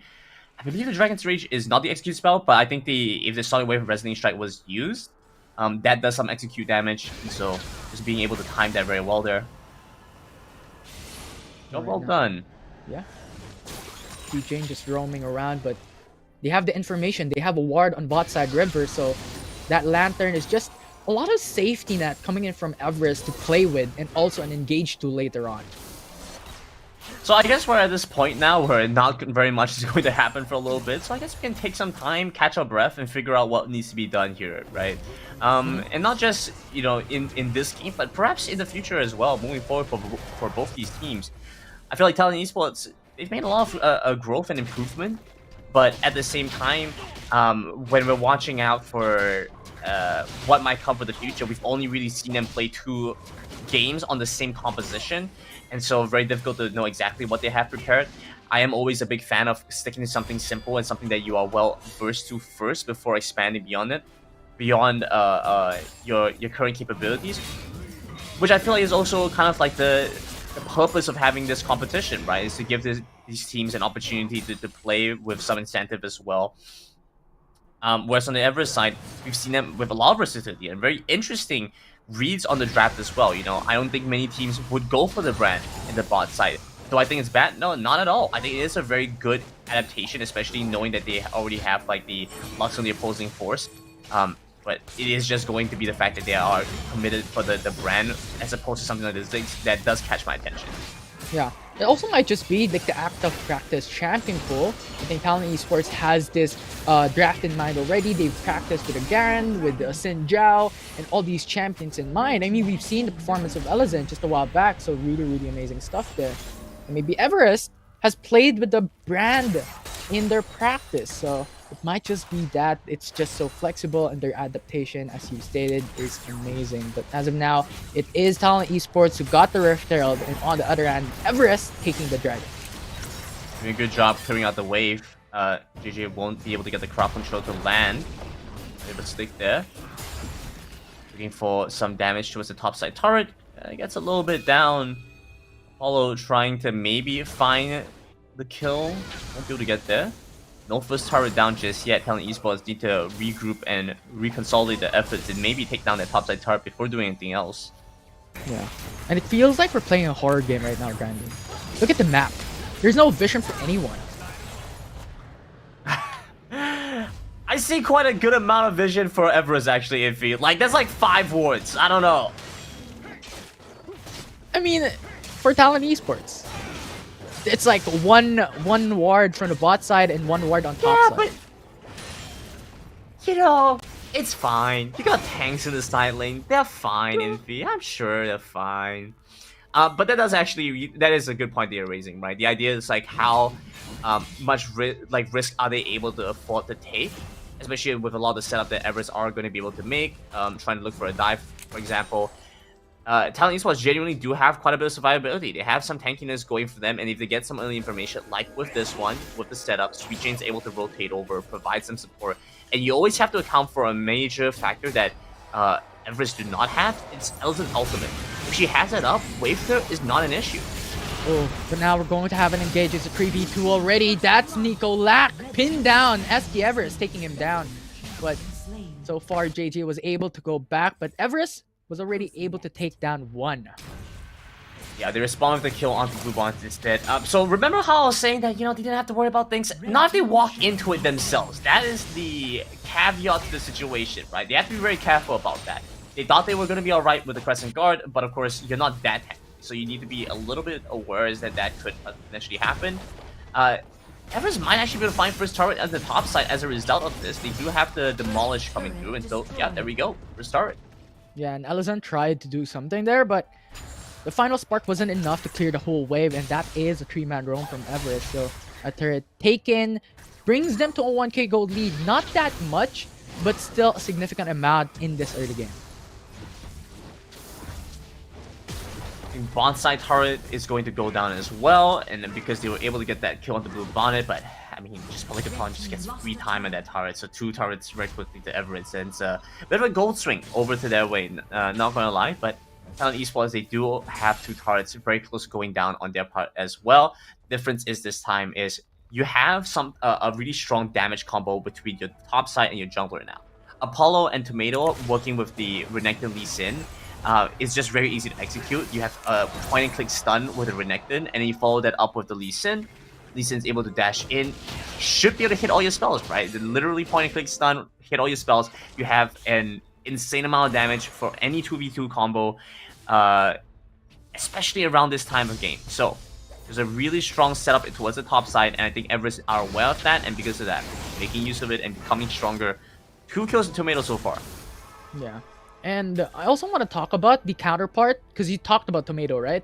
I want to talk about Sweet Jane, because as of yet, she's only level 8. And Tomato is almost at level 10. So the level difference, the gold difference between these 2 junglers are scary, to say the least. Especially now that the Rift Herald's coming up, the Ocean Drake's coming up. It's looking quite dangerous. Yeah, Rift Herald's already up, and Everest are the ones in control first. A little bit more damage out from Ellison. She tries to set up for the fight here. Rift Herald started up, Everest go onto it, and he's far away. It's gonna be difficult to fight for this one. Sweet Jane's still at level 9. That's an Immersion Justice onto Thresh.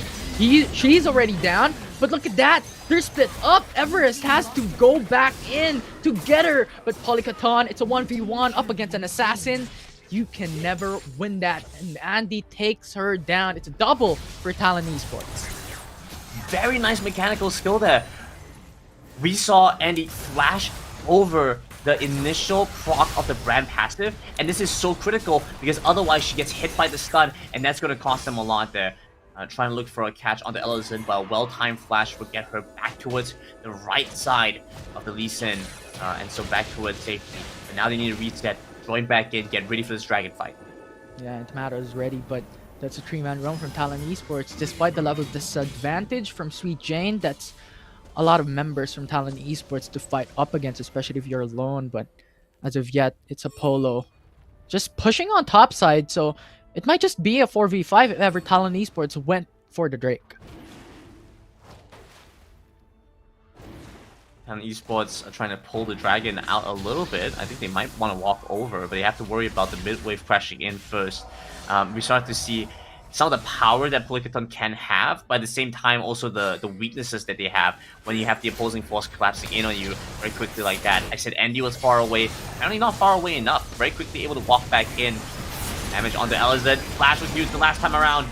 He's down already, and now with Apollo just going into the backside, it's with the Dominus. The stun's not gonna connect onto Andy. The kick is there already from Tomato onto JJ. But that's a 1-for-1, but a support traded for Elizant as their APC. But they used quite a bit to get the kill on the Elephant, so maybe with this one they could still try and look for a fight, but I think mid lane turret is just more tantalizing for now. Talon Esports get the juice, at least something back. It's gonna be Nico, of course. I think she is right. Oh, one hit away! Yeah! One more hit. Not connect. Although Everest will be able to take down the Ocean Drake, so that's already 2 dragons in their favor, 11 minutes into the matchup. It is 2 turrets going their way though, which is quite nice there for 2 dragons going their way, which is quite nice for Everest. They've got 2 turrets, they got 2 dragons. Talon Esports have been scaling silently, but at the same time they want to be able to finally get some returns on all the hard work they've been putting in. Top side turret went down, but that bot side and mid side turret need to go as well. Yeah, it's painful to see a 39 HP turret. 39 HP! We've seen some pretty crazy HP nexuses in Fee, and Oh yeah, oh yeah. I have to say, this one hurts quite a bit as well. It's like right there. Yeah, I could definitely get that. Yeah, it's just out of your reach for a couple of seconds. But more or less, it's gonna go down in a bit when Talon Esports goes for an aggression in mid lane. Baron Nashor coming up at 5 seconds, but as the pattern we've seen in the past, it's not gonna be going down that easy. Sometimes even going 20 minutes without it being taken. So expect it to be later than sooner. I think the game is going to slow down quite a bit here, so don't think anything is really going to happen. Don't think there's really any fight to go for. I think both sides just are going to take some time, recoup, lick their wounds, chill out for a moment. Yeah, I mean they're having a breathing time at the moment. It's just Everest just going back into farming a bit, but Talon Esports is not waiting steadily. It's now Tomato just getting pinned down with a light binding, rooting her down. And now it's Grandon going for the ultimate as well onto Sweet Jane, but not going to be enough damage as that's a Saint Jiao that you're targeting. And now with 2-man light binding, it's Talon Esports having the advantage. They're going through for the second tier turret. The exhaust is there onto the Renekton. Not going to be enough there. They're happy with that kill. Very nicely well done there by Talon Esports. Could have got a little bit more, but it was difficult there. Everest responded very well. The timing from Blue Bonnet did them very well there. Still, Talon Esports get the one, and they know that this is going to work again in the future. There's very little that Everest are going to do to prevent this. Even if they try and do the absolute best to maintain vision, to cut out, to try and check every brush, there's only so much you can do, especially with the Baron on the top side of the map. You have to always be aware that this could potentially be a pickup option. Zenith Blade connects onto Blue Bonnet, and he's there. Just be a follow-up, but not gonna pull through once again. It's just consistent 4-man roam from Everest and Talon Esports that they now have to just be wary of where each other is for Everest and Talon Esports. It is going to be difficult to try and go in without the ultimate. Andy was very close to picking up a kill the last time around. But so close yet so far at the same time, it is a little unfortunate. What we do see here from Nico is the fact that she's not gone for the Hellbreaker, still just going for damage items. Different position from what we saw last game, especially since now Apollo a little bit more ahead, can make up for some of the deficit that the champion of the champions that she's playing. Also trying to go for a little bit more control there, so Nico not able to go and push as well as she was able to last game, going to have to focus a bit more attention with the rest of the game. Yeah, definitely will do that. We'll see, as right now it's just Everest. They're just afraid of Talon Esports going for the Baron Nashor under their hands, but yeah, it's Nico Lock and Apollo. It's not that easy to kill. It is not an easy kill at all, and so I think Everest at this point want to be a little bit aware that the Baron being up. Am I? Easy kill for Apollo though. Yeah. Getting the Black Cleaver BRK up against Nikolak. That's a kill for SG Everest. So 1 man down for Talon Esports. In here, Apollo is just hiding on the brush. Andy, fight up against Apollo in a 1v1. That's going to be hard. That's going to be difficult, but she's doing it. It's a final execution. 5-point strike will not connect. The flash is there with a burn. And in the end, it's Andy taking her down. But trade for Everest for the turret. Yeah, mid-side turret goes down, but the Dragon's coming up in about 20 seconds. I think that is enough time for Nico to get back into the fight. I think Apollo's going to be a little bit late. That being said, it's still going to be the 4 vs 4. JJ's down at this point. I think even with the teleports, Apollo is going to be unable to join to the fight, but Talon need to make the decision to go there now. Yeah, and something interesting while we're waiting for the objectives to come up is that both these teams have 2 players that represented in the SEA Games. Elizant and Andy from Talon Esports. And for SG Everest, we have Tomato and The Witch. So really interesting stuff here that we're having. It's a 2v2 battle. SEA Game representatives. So both of them are even level playing field when it comes to experience. I feel like Polycaton is such a familiar name. I can't recall if she played in the SEA Games or not, or maybe somewhere else. It's such a familiar name. Yeah, I can't answer you on that. it's familiar, but I can't recall as well. Right. I mean, it's just such a distinct name. It's a very nice name. It's a very distinct name, Polycaton. And so I could have sworn I heard this one. I'm pretty sure I casted it at some point. Might have been in the previous FSL Open. That's been a while. I mean, to be fair, you casted pretty much everything, so... I feel like that's maybe like one of them. It just means that I don't remember enough of what I cast, which is a bad thing. You know, sometimes it just slips by my mind. Because there is such a story to be told. You know, these girls are doing like an amazing job. Would be nice to be able to recall that. I'm going to focus on this right now because I think this is a very interesting stalemate position where Everest are actually on the winning side of things because Nico cannot win the 1v1 against Apollo right now. Yeah, and very different position from what we've seen before. Definitely. Right now, Andy though, 2v1. That's a kick coming in from Tomato. Nice play. Stasis Enchant buying some time. Final execution onto Tomato as well, and now she's stuck. The safeguard away over the wall. A lot of safety, but Andy's just gonna get burned. Good timing to bait them in, but Andy goes down at the end of the exchange. It's not that worthwhile here. Blue Bond is still with plenty of damage. They had to overcommit so much for that fight. This is onto the Zenith Blade because of the Stasis Enchant. The hook is there coming from the Witch as well. The culling. This is a lot of damage. Now Elizant's low with the Ignite picking her down. C-Jane. Not gonna be enough to go back. And now it's SG Everest coming through. JJ really low. Final spark coming from Lux.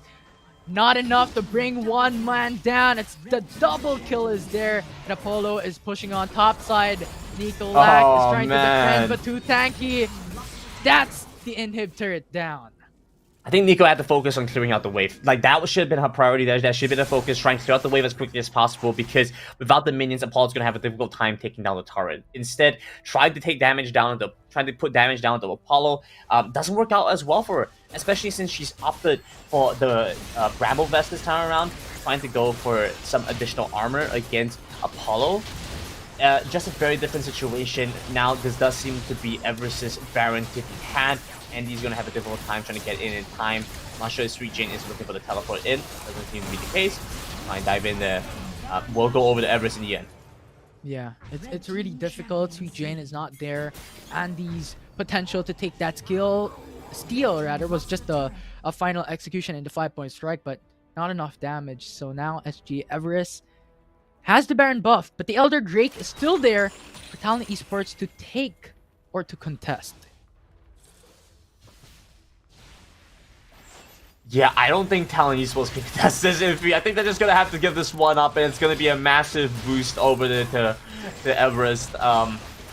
Not sure what else there is to be said about this one. I think Everest have all the tools on all the right places to close out the game with this Elder Dragon going their way. They have the damage to already win the fight. Now with an additional execute, just makes things so much easier on their end to really close this one out. Yeah. It's a Baron Nashor and the Elder Drake buffed together. It's looking quite difficult for Talon Esports to be able to match up against this. They just have to burn these buffs down if they could. Some big boy buffs going on. You see some of the damage come through, even with just a couple of spells. Just look at the culling. Andy's already down 3/4 her HP. But Blue Bonnet's alone, and every single lane is being pushed. Apollo on top and Apollo on mid. They're just roaming all around. It's Talon Esports now on the brink of death. It's the Nexus already open. All lanes are already exposed. Andy were able to go back into the fountain, but Sweet Jane and JJ is already down, and it's over. It's EVEREST now being able to crush down Talon Esports 1-1 here in the series. That's the execute from the Elder Dragon buff coming into play, taking them down. We finally get to see it in a competitive setting, and it is so satisfying to see. Well done there. Bouncing back, EVEREST now on the blue side, get the composition that they want to try and go for. Coming in here with the innovation, with the brand, a bit of a flash from the past, but coming in here, being able to take the win back against Talon Esports, now tying the series up 1-1. As Digon would say, we have a series on our hands. So now Talon Esports need to find a way to close this one out. We're very close, had basically the same composition they had last game. So now they need to figure out exactly where things went differently and how to get back to the first game success. Yeah, and a while ago we were questioning like how would EVEREST be able to tackle Talon Esports on their second game, and I think just the answer to that is, picking up this early game potential composition, and Blue Bonnets and Polycaton just wreak havoc in the Rift. Interestingly enough as well, I think Apollo's decision to switch over to a more sustained focused build with the Renekton, I think Nico's unwillingness to commit to the damage also kind of cost them, because they were more focused on surviving against Tomatoes engage, against Apollo's damage. Nico couldn't afford to go for the same kind of damage build that she had last game, which was a bit of an issue for them. Maybe this is a sign to go back to the full damage Garen again, and that could be worthwhile for them. Maybe just avoid the Bramble Vest at all, just go straight for the Hullbreaker, go back in again for the Guardian Angel, and just try and play for more damage, take down the backline, because could have been close for it. You know, you have some good options for it. The Brand, the Lucian, there are some options for play there. Yeah, it could possibly be. I mean, Garen from the game 1 was a game changer for Talon Esports. Proved that Garen could deal damage too, not just to peel for her teammates. So we'll see how that would turn out for game number 3. Because as you stated, and as Digon stated, we have a series on our hands. So stay tuned for everyone that is currently watching. Game 3 will be back later after this short break.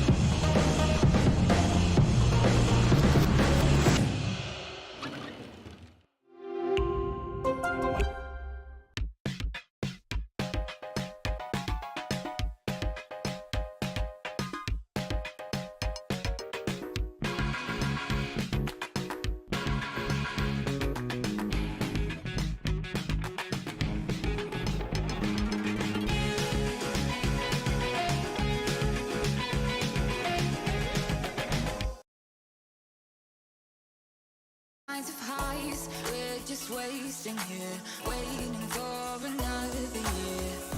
We both know the score. We've been here once before. So many words unspoken. You took my heart, it's already broken. You don't have to wait. I can take the pain. I will surrender. Let me go on a new adventure.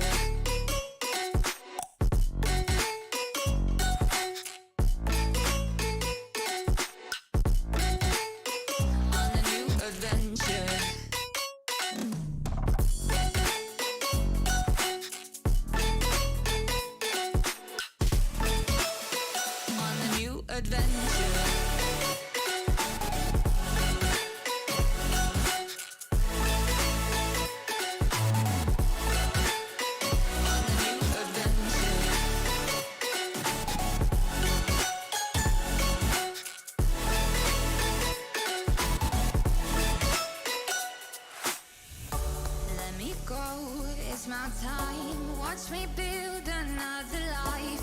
Find another space, explore the world and find my place. Hope you find some peace of mind. Hope the night was worth your time. Threw my heart away, we won't see another day. We both know the score, we've been here once before. So many words unspoken, you took my heart, it's already broken. You don't have to wait, I can take the pain. I will surrender, let me go. It's a new adventure.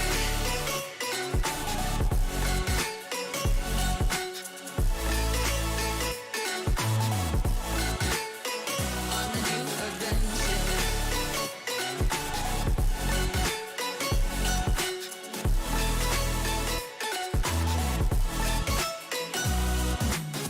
You find me dancing on my own, nowhere to be, nowhere to go. In the rhythm, I don't think of you. Don't call me up when you're feeling blue. You find me dancing on my own, nowhere to be, nowhere to go.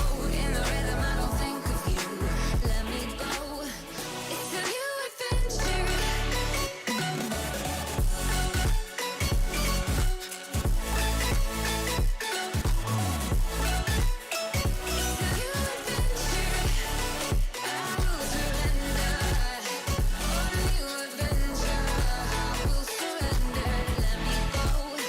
On the new adventure.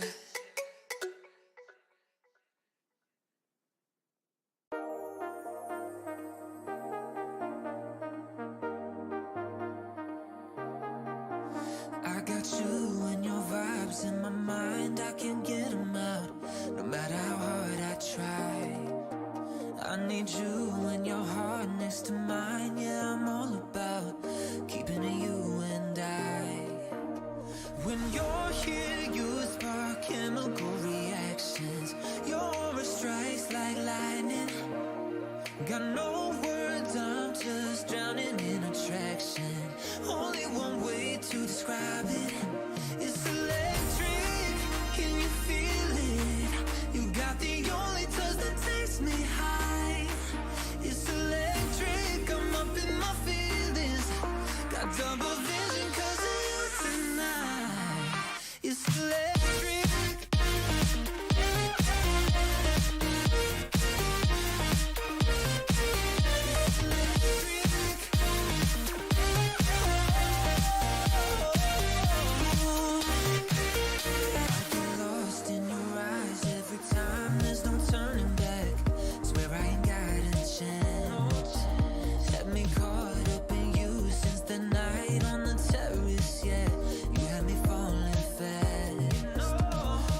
Welcome back, everyone, to FSL Wild Rift Open 3 for our third game of this series. I mean, everyone's match point. It's Talon Esports and SG Everest, both at 1 point each.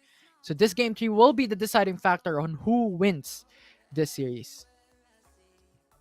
Good points, Infi. Yes, if you win the games, you do continue the Yes. competition. Good points, Infinity. And what a good look from both these teams, right? They've done incredibly well to bring it to this point. With Space Gamer Everest, they've switched things up significantly in game number 2 and were able to play better towards their strengths. I feel like their top side has really stepped up in that second game. Whereas what we saw from Talon Esports, where they doubled down the same composition that worked well for them in the first game. Second game, they did encounter some turbulence and some issues that they now have to try and resolve by the time they go to the third game. That being said, though, they will be going on the blue side, so I'm not sure if that does change the strategy at all here, or if this just means that Space Gamer Everest will be able to play for whatever they want to do on the red side yet again. Yeah, because on the first game and the second game, we had pretty much exactly the same bands. We just had different picks and we had a different side selection, right? From game 2, it was Everest who was on the blue side, and from game 1, it was Talon on blue. So right now, who's on the blue side, who's on the red side? It is Talon who's on the blue side now. So is that going to be an indication or a signal that Talon Esports have the advantage, or is it not? I would say generally, sure, you could say that blue side might have an advantage because red side has to expand a lot to ban away the enchanters, stuff that is just strong in general, and so you don't really have many other bans to kind of take away from strong options on the opposing side. As we are ready to jump into our picks and bans to see what they want to try and get done in the game plan here. Talon will continue with the same bans they've been showing us throughout this series, doubling down again. Yet again on the Singed, Senna, and Olaf bans. Whereas what is interesting to me and what's caught my attention here is the Lucian ban taken away, and so not wanting to leave that up. We saw how well Blue Bonnets was able to execute on that last time around, so maybe this time not wanting to give it to Talon Esports on that first pick. Yeah, but that leaves the Karma open because in the past it was Karma, Yumi, and Ari that was banned away. And now Space Gamer Everest could pick up the Corki for themselves if they want to later on, if they opt to go for that, but instead denying the Garen away from Talon Esports. Yeah, getting the Garen away this time around, it might have to be Talon Esports on the opposite end of the exchange, and this time around with the Renekton. I think they could still afford to go for some other options. I don't think they have to commit to that matchup just yet. Could still try and go for the flexible pickups. I think they will end up going for the Xin Xiao. I think that just seems like something that Sweet Gene is most comfortable on. But at the same time, would love to see something like the Wukong come through. You know, just gives them so much flexibility, so much power. And with the Karma, they already have something that fits very well in that bracket. If not, something like the Jax could work as well. Especially now with Karma and Shen already up. Tell me this is going to be a Jax pickup, please. It could be. I mean, a hyper carry jungle would be that a good fitting for this draft, especially that you have Karma and Shen in the same lineup, but instead going for a Wukong. I mean, I did say the Wukong as well before I thought about the Jax. This totally makes sense. Like, first gut instinct, this makes perfect sense. That being said, later down the line, as I was thinking a little bit more about where things could possibly be, it did feel generally like it was going to be more in there was more opportunity there with the Jax, but Wukong works just as well here. Yeah, although I'm liking what I'm seeing right now for Space Gamer Everest. They picked up the Corki, so now Talon Esports will be forced to pick something else later on. With Kai'Sa banning away, they're really focusing on banning away the bot lanes, the ADCs, away from Talon Esports. Because what happens here is Elysian can't really go for the Lux. She could technically go for the Lux, but they would be put in a more difficult position because their scaling options would be quite limited. And we saw what happened last game because they didn't have damage to finish off the Baron and the Dragon. That was really never up on the table for them. So now I think they are looking to try and maybe pick up some additional damage in the bot side. Maybe have Elysian play for something like that as well. And I think Everest are doing a good job reading that and banning away a lot of the strong, stable options that would be available generally in that bot side. What do you think about the Siren Rakan? I think if you try to go for that, you could potentially make it work. I think the Rakan is looking quite good right now, but I don't feel like Xayah necessarily provides the most value for your team, especially when you're looking to try and run into them. This is not a composition where they run into you, but more so you're running into them. So it is a little bit difficult to play front to back. And of course, I think there is always that option for EVEREST to steal with the Rakan before you can. Absolutely. And if they do, I mean, it's Galio that could be open for Talon Esports as well. You talked about this a while ago, pre-game number 1 or pre-series number 1, but instead they're going for Vayne. Well, I mean, when all else fails, why not, right? Why not? And so Elizon going to go in for the Vayne instead. I was hoping for a hyper carry in the jungle, but it's the bot side is the hyper carry option. So works just as well. I see where they're coming from now. All right, I get it. And then the Lulu is going to come in as that supplementary support, giving them a little more assistance there. Of course, with the Shen and Karma and the Wukong, there's just so many layers to get through before you even get to that point. EVEREST do have a lot of combos, and they do have a lot of damage. Ziggs coming through with the Galio, coming through with the Jarvan, with the Garen, and everybody else. It makes it very easy for them to take down the Vayne. Elizon is going to have her work cut out for her. I don't want to put the pressure on her, but win or lose, a lot of it is going to come down to how well she's able to perform here on the Vayne. Yeah, absolutely. I mean, that will be the hyper carry for Talon Esports. But looking at Space Gamer EVEREST as well, it's looking like a sort of a team fight composition that has huge potentials because of a Galio and a Jarvan 4 that could just engage the fights. The Galio is definitely going to help them out quite a bit, especially with the combos that they have. But a big reason why they're trying to go run for this kind of composition is because of how well they pair together with the Jarvan, for example, because you get the Cataclysm in, after that you get the Ziggs ultimate in, and you get the Galio ultimate in. A lot of damage lands onto a target that cannot really run away, and even if they do, expanding a lot of Sunder spells in the process. There is a very interesting thought experiment, though, between the idea of making your opponent have to buy QSS and making your opponent have to buy Hourglass. In this situation, I think it's quite obviously an Hourglass angle for most of the team for Talon Esports. If you had something else that needed you to go and buy QSS, for example, if you had some hard crowd control, I'm just trying to think of something at the top of my mind. It's not really coming to me, but just say we have something like that has strong crowd control. It's able to makes you buy the QSS. You have this very awkward split decision, having to decide between those two. In this one, a little bit more straightforward for Talon Esports, but still not an easy one by any stretch of the imagination. Well, we'll see QSS versus Hourglass later on when it comes to the end chance for Talon Esports. But right now, we're here on game number 3. We're here in the Rift, the deciding factor for this series on who would win the overall matchup. As right now, it's Corki on mid lane, Ziggs on bot lane. Matchup with Vayne on bot and Karma on mid. EVEREST are going to be able to take a little bit more time in the bot side. You know, there's the safety. Recently, what we've seen from them so far is that even with the brand game, similar caster mage in the bot side, but still a little bit different from the Ziggs. Now, truly gets to have the full roaming potential in the bot side, gets to move around the map a lot more, and just be relatively safe, right? Polikaton's going to be able to just hold her own in the bot side. So I feel like a bit more onus onto EVEREST here to get things moving to begin with, since you know that your bot side is going to be safe. You get to go to the mid lane, you get to go to the top side, and really just put the pressure on the Talon before they keep scaling up. Yeah, because Vayne isn't really the champion that has the best range. So Polikaton definitely will have a better time during the laning phase, as if Elizon wants to be aggressive, she has to overextend a bit to deal damage onto Polikaton, especially with the Galio in mind. It's going to be difficult.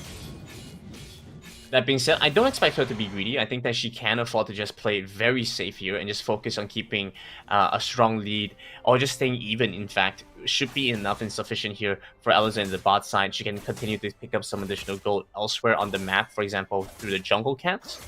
That is also a very interesting thing to think about, because as we look towards this match in this interesting start here. They're going to try and fight for the Skull Cross. I think Sweet Jin get both denied away from her. This is part and parcel of the Vayne match on the bot side. But also because what we're seeing here now is Talon Esports, they get this really interesting position where they just need to scale up 15-20 minutes into the game, and that's when they're going to be strongest. But if they give away too much, EVEREST end up picking up a little bit too much for their own good. Yeah, A especially little bit too much have- for Talon Esports to deal with. Yeah, apologies for cutting you out, but especially having a Karma and Lulu in the same draft with a Vayne during the late game, this is going to be pretty much an unkillable Vayne. And it's going to be really, really strong with the extra movement speed and the extra attack coming in from the Lulu with the Pixie. Yeah. Lulu, Vayne, Karma, Shen. I mean, there's just so much there to keep the Vayne safe and alive and protected. So again, so much of it is going to come down to Ellison on the Vayne. And she flashes in with the Condemn, gets the stun on the Pelicaton. First blood goes the way of Talon Esports, but a trade bike by Everest with Tomato moving down to bot side, looking for the return kill. Yeah, that's what we're talking about a while ago. If Elzant wants to deal damage and be aggressive, she has to overextend a bit, and that's what we saw a while ago. She overextended, she got the kill onto Polycaton, but she got traded in the end. So it's a 1-for-1 for both teams. Still, kill goes over to Ellison, and so she gets a little bit more resources in that front. And Apollo, 2 games back-to-back with an amazing performance. A solo kill onto Nico without going down as well. Getting some plates and a little extra gold for his trouble. Yeah, and right now the difference between the golds on the Baron laner is quite significant. It's a 1.2k gold lead Massive. for Apollo himself or herself. And Nicolak is also losing a wave or two. A very difficult position here for Nico to have to try and deal with now. Thankfully, I believe the Shen will be able to just keep scaling up and play the safer late game. Realistically, just needs to keep Ellison alive and also be able to hit the taunt, whereas Apollo definitely needs to find a little bit more value, stacking up the Black Cleaver and hitting those major backline targets. Now that we are looking for that first setup, as we hit the 5-minute mark, the Infernal Drag coming up. It's a bit more damage over the Everest. I don't think Talon Esports want to give that up, but I don't see them having a choice in the matter here. Yeah, it wouldn't really be that much, especially with the Galio and a Garen that you're talking about here in the early game. In the first objective, a really difficult situation for Talon Esports to match up against. So Rift Herald could be their options as well to have that gold being funneled through for Talon Esports if ever SG, Everest, prioritizes the Infernal Drake.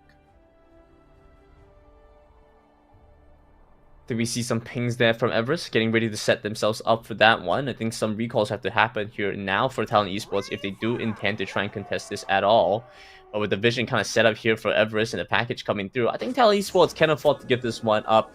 It's not the biggest loss. It is going to matter. It does matter a little bit as you get later in the game. The stacking bonus, the percent bonus is just going to mean more. But I think this is a little risky. Ellison should not be farming in the bot side like this. There are just too many options, too many targets that can potentially look for the kill here. Yeah, especially with SG Everest looking for the Infernal Drake being set it up by Jarvan 4 and Galio as well.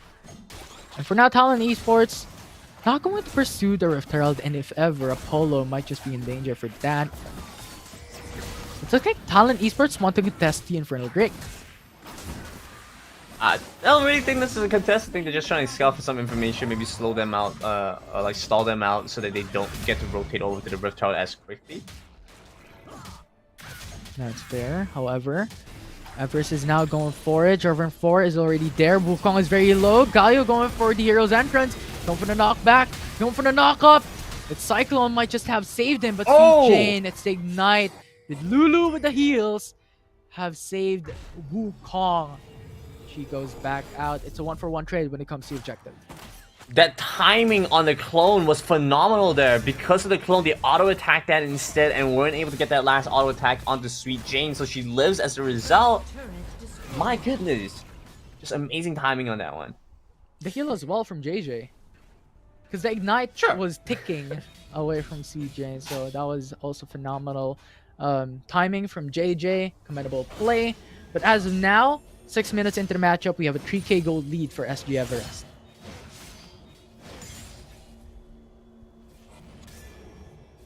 I think they get to take their time again. Not too concerning here.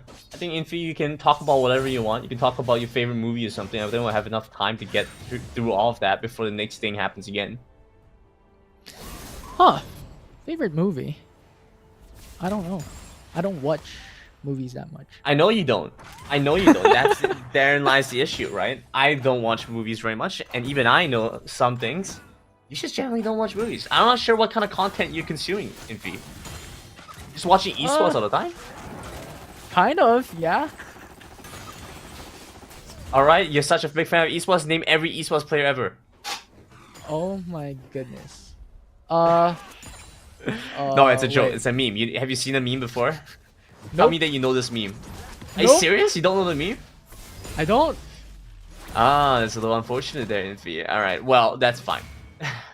I feel like it's especially impactful because we are in FSL right now. I'm sure for the people that do understand the context, it makes more sense than what Infinity is representing right now. But hey, it is what it is. Wait. What do you mean? Don't worry about it. Breathfire will be very nice to use here if Sweet Chain's able to get some tempo and some pressure down. I think it's going to be a little bit difficult though. A lot of pressure here stacked by EVEREST as they want to get the bot side turret. You just focus on clearing out the wave. Yeah, Sweet Chain is there though. JJ is here as well. Green man run from Talon Esports, but on the opposite side of this match, it's Apollo receiving a lot of damage and Polykaton as well with the aggression of Talon Esports showcasing in the mid lane. And Tomato is there as well. Galio going for the hero's entrance. Will not be able to knock up onto anyone. It's pretty much a stalemate in the mid lane. Oh, absolutely. Ellison hunting for a kill here as well against Blue Bonnets, but it's going to be difficult. Overextending means a risk of losing her life. She already had that happen the last time around. She got the solo kill, but then very quickly, Tomato was there to return the favor. Now we're seeing a similar position. Good restraint here by Ellison. She's already hit the 2 item mark. Given a little bit more time, she's definitely going to start really hurting, especially against some of the tanks that we see on the side of EVEREST. Yeah, especially now that JJ is also building up onto the Ardent Sensor. Increase attack speed, that's going to hurt up against SG EVEREST. For now with the Rift Herald being pushed out, it takes a turret down. So it's a nice goal for Talon Esports. Absolutely. I think EVEREST are going to try and maybe pick up the second Rift Herald here. You have such an incredible combo here with the Ziggs, you know, just being able to use the Rift Herald and then the Satchel Charge almost definitely guarantees you the turret. I believe it does guarantee you the turret if you auto attack like 1 time the Empower auto attack. So just a very good value pickup to be had, especially when you have the package available. I think Talon Esports need to prevent this at quite a cost here. I wouldn't say at all costs, but at quite a cost, prevent the Rift Herald from going over to EVEREST. Otherwise, you do end up in a very awkward position where you could potentially lose 2 mid turrets before 15 minutes. Yeah, we'll see as now it's EVEREST starting the Rift Herald. Without any information for Talon Esports, no wards, no nothing. But Sweet Gen is there just around the corner, but might be too late as EVEREST takes the Rift Herald. This is what you're afraid of, Grandon. It's EVEREST taking the objective. Yeah, this is quite worrying and quite problematic here, I think, for Talon Esports. Yeah, there we go. Also being able to get that turret there, it's an issue here for sure to be worried about. Having to flash away, commit both summers to get out. Now Elzen hunting for a kill mid. Yeah, going for the attacks, the on hits. But right now, it's already a double. Polykaton and Tomato already Scaling. down. Corky with a Valkyrie going back away. Elizant going for an aggression, but with Bewitch, with the hero's entrance, zones Elizant away with a 2-for-1 trade. Okay, but bot side turret is going down. Apollo's doing damage to it. The dragon is up. They need to worry about that too. There's so many things to worry about. They don't have enough hands, enough manpower on deck to deal with all of these issues at once. And that's a good response by EVEREST. They might have lost the mid fight, but frankly, because of how much value to get in the bot side, they were able to equalize these things quite a bit here. Yeah, and Talon Esports finding themselves on the bot side of the map, but with that, Apollo just bought time for his teammates. Now Bewitch and Blue Bonnets along with Polykaton is here in the Mountain Dragon. If they get this, it's 2 dragons already in their favor. I don't think Talon Esports can afford to fight for this one. They have to reset and go back to base before they get to do anything about it. I think the most they can do is get some additional gold by going towards the top side of the map, trying to pick up this top side turret. But again, there we have it. That's the power of the Rift Herald used here. They'll kind of maybe look for more value with the Ziggs, but just committing to breaking down and opening up the map a little bit more, a little faster. Yeah, the least possible way though, even if Talon Esports having a huge disadvantage when it comes to their game prowess of SG Everest, they still have the same amount of turrets taken down up against SG Everest. So at the very least possible way that is happening for Talon Esports, they only have a 3k gold deficit in 12 minutes into the matchup. Not the biggest loss for Talon Esports. It is still very playable. The unfortunate problem is, yet again, Apollo in the side lane doing a very good job against Nico, and so now they have to worry about that. Elzen's starting to run in, looking to pick up some move speed. The exhaust on the Apollo, though. Yeah, it's Elezen coming through, so it's a 2v1. Elezen pops off her ultimate, and Apollo's dead. For sure, that's true damage piercing through the armor of Apollo. Not like she had much to begin with. Yeah. Not much armor to begin with, the greedy Grandon build. I mean, does a lot of damage to the side lane, but of course very susceptible to the kills happening from Elizen.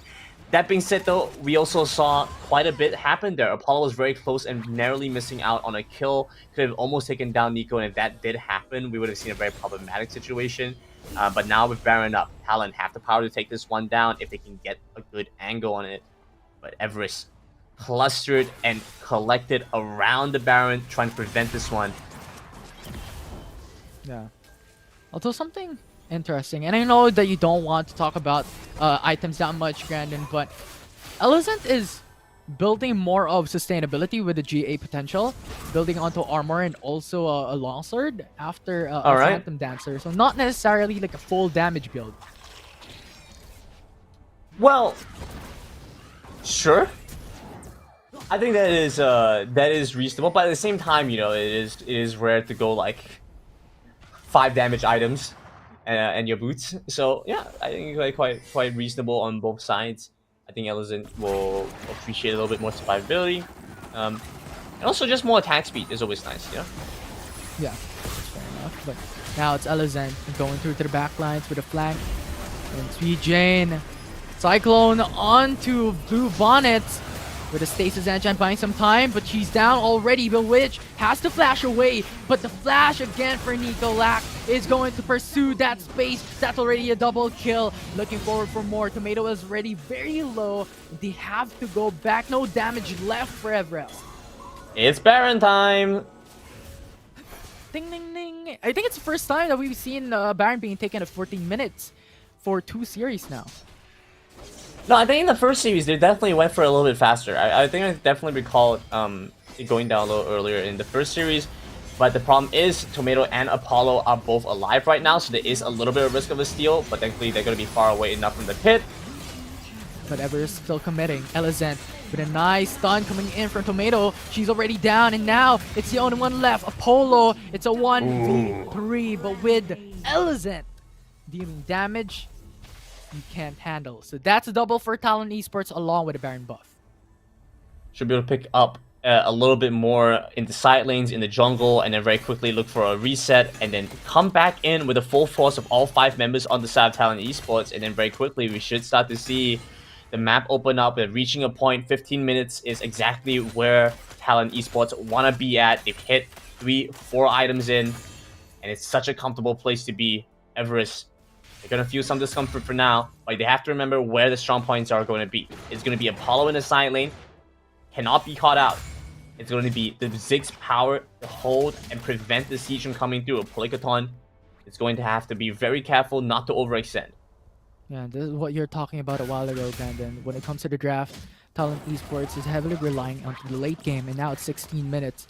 Vayne will already be unkillable at this moment. They're slowly ramping up, or if I say quickly ramping up in this late game phase when Everest is on a difficult situation. It's on a difficult end on this game number 3 with a 4-man roam into the mid lane, well, 3-man roam into the mid lane to push in all lanes. Oh my goodness.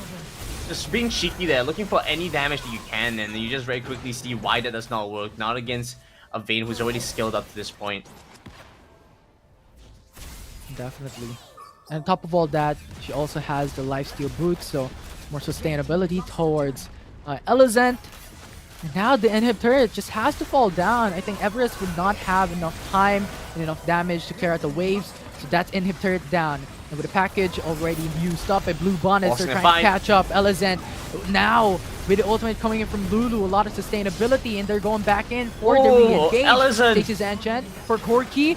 That's going to be a golden state for a bit, but not enough to survive. And now it's Galio, the next step for Everest. Apollo, the only one left standing to defend. And Talon Esports is there. This game might be over. And now with Jarvan 4 coming through. It's a 2-man versus a 4-man. They're locking through it with the Cataclysm.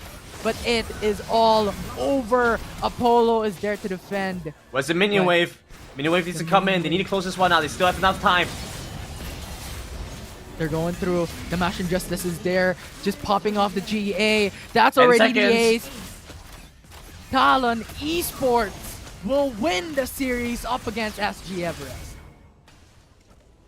And we said this was a series on the back of Elizant. The performance of this Vayne was going to be a result, a deciding factor in the win or loss in this series. And she steps up, performs with the help of her team. Talon Esports take the 2-1, taking down Space Gamer Everest. I mean, they played an amazing series. They played incredibly well even in this last game. But ultimately, the scaling came through. 10-1 and 5. I mean, that is just phenomenal Vayne gameplay. Yeah, And I'm she a only Vayne died one connoisseur, time. Infi. Sorry? I'm a Vayne connoisseur. I know my Vayne gameplay. Oh, yeah. All right. You're a Vayne man. Vayne man.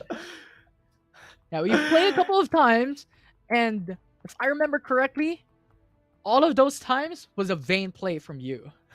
Yeah, So, I played like Jinx I or something. definitely and agree. Yeah, but I play a lot of Vayne. Vayne's a very fun champion. It is difficult to play and execute on a high level in a competitive setting, and so it is very impressive whenever we do see it manage to work, right? What we just saw here from Elizant, being able to reach to that point. You mentioned it, the only time she died was because she was going for that early kill. I think that was first blood as well in the bot Yeah. side. And trading back, Tomato does come down, but we see how much of an impact that she's been able to have. And she better. Her whole team played for her. Andy, Nico, JJ, all played for her. Even Sweet Jade was playing to initiate and to peel for Elizant. And so, I mean, it's a team effort, and they get it done. So, a good showing from Talon Esports, displaying a grand total of 2 compositions. Amazing. Yeah. 2 different. I mean, this is what you're looking for, right, Grandon? You were talking about in Game 2. What else can Talon Esports play? In Game 3, they bring out the Vayne. They bring out this Karma and Lulu to funnel in the Vayne. So just amazing stuff coming in from Talon Esports. Still commendable coming in from SG Everest, taking 1 game from that series. But just amazing stuff coming in from Elizant all throughout that series. Good job to both teams. A very, very well played series there, I do believe. But I mean, it is ultimately going to be Talon Esports that get to move forward. I think it's going to be, let's be honest, as the opponents in the next part of the qualifiers, so on the next part of the competition. And so we'll look to see how that one plays out for them. We do have another match that we will be following. It's going to be Suda versus MDH Esports. Both tooled their opponents earlier on.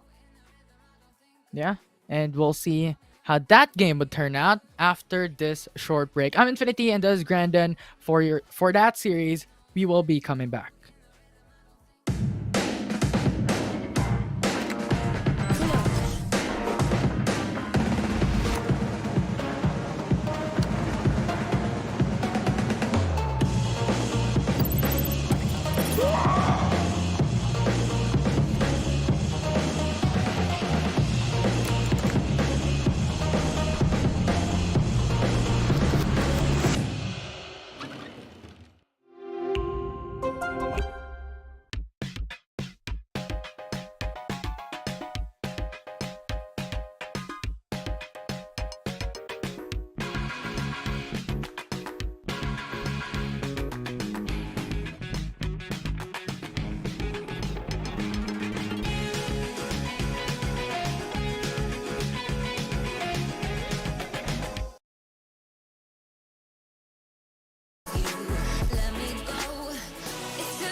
adventure.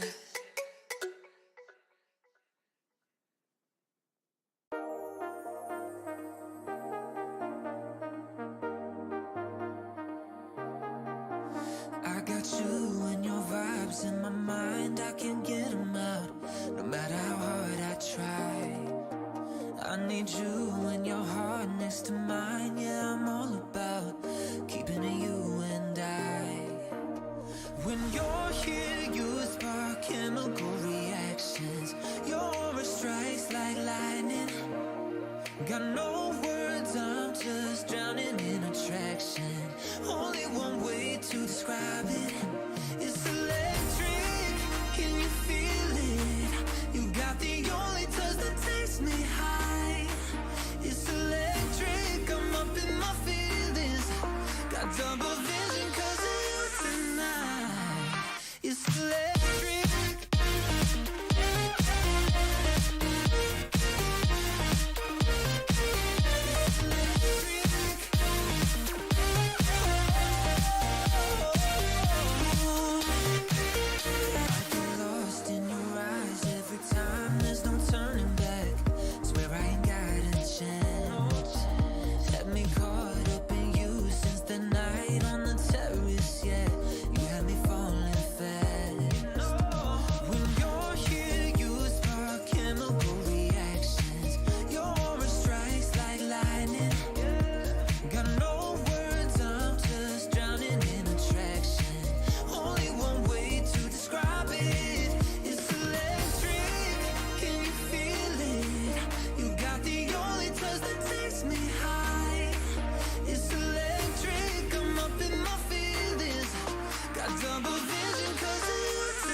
There's no doubt, gotta get out of this small town. You took my heart from me, now you're everywhere I see. Set me free, let me fly, let me find new kinds of highs. We're just wasting here, waiting for another year. We both know the score, we've been here once before. So many words unspoken, you took my heart, it's already broken. You don't have to wait, I can take the pain. I will surrender, let me go on a new adventure.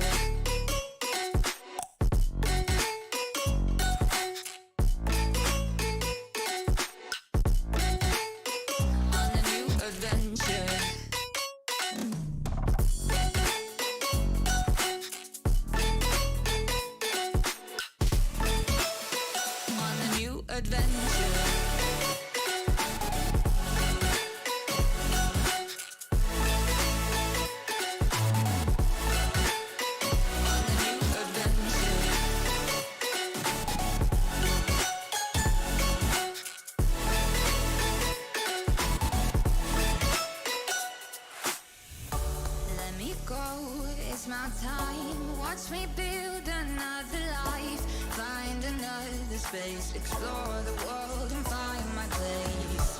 Hope you find some peace of mind. Hope the night was worth your time. Threw my heart away, we won't see another day. We both know the score, we've been here once before. So many words unspoken, you took my heart, it's already broken. You don't have to wait, I can take the pain. I will surrender, let me go. It's a new adventure.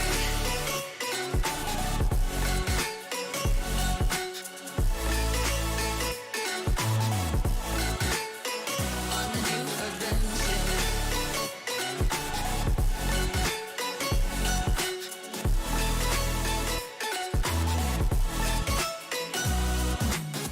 You'll find me dancing on my own. Nowhere to be, nowhere to go. In the rhythm, I don't think of you. Don't call me up when you're feeling blue. You'll find me dancing on my own. Nowhere to be, nowhere to go. In the rhythm, I don't think of you. Let me go. It's a new adventure.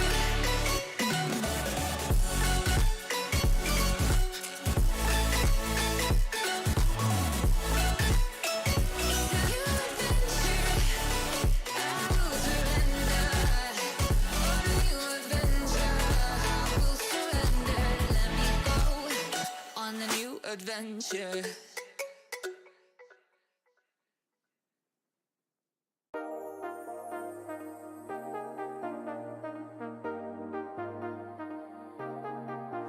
I got you and your vibes in my mind, I can't get them out, no matter how hard I try. I need you and your heart next to mine, yeah, I'm all about keeping it you and I. When you're here, you spark chemical reactions, your aura strikes like lightning. Got no words, I'm just drowning in attraction. Only one way to describe it. It's electric, can you feel it? You got the only touch that takes me high. It's electric, I'm up in my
go, there's no doubt.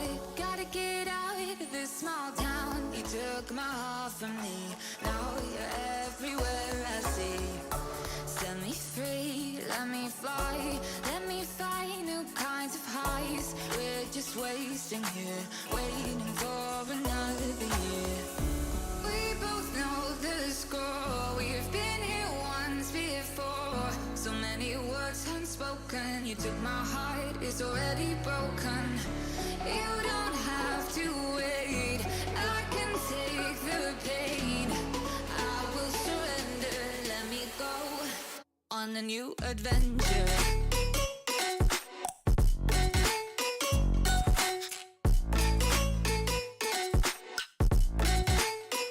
On a new adventure.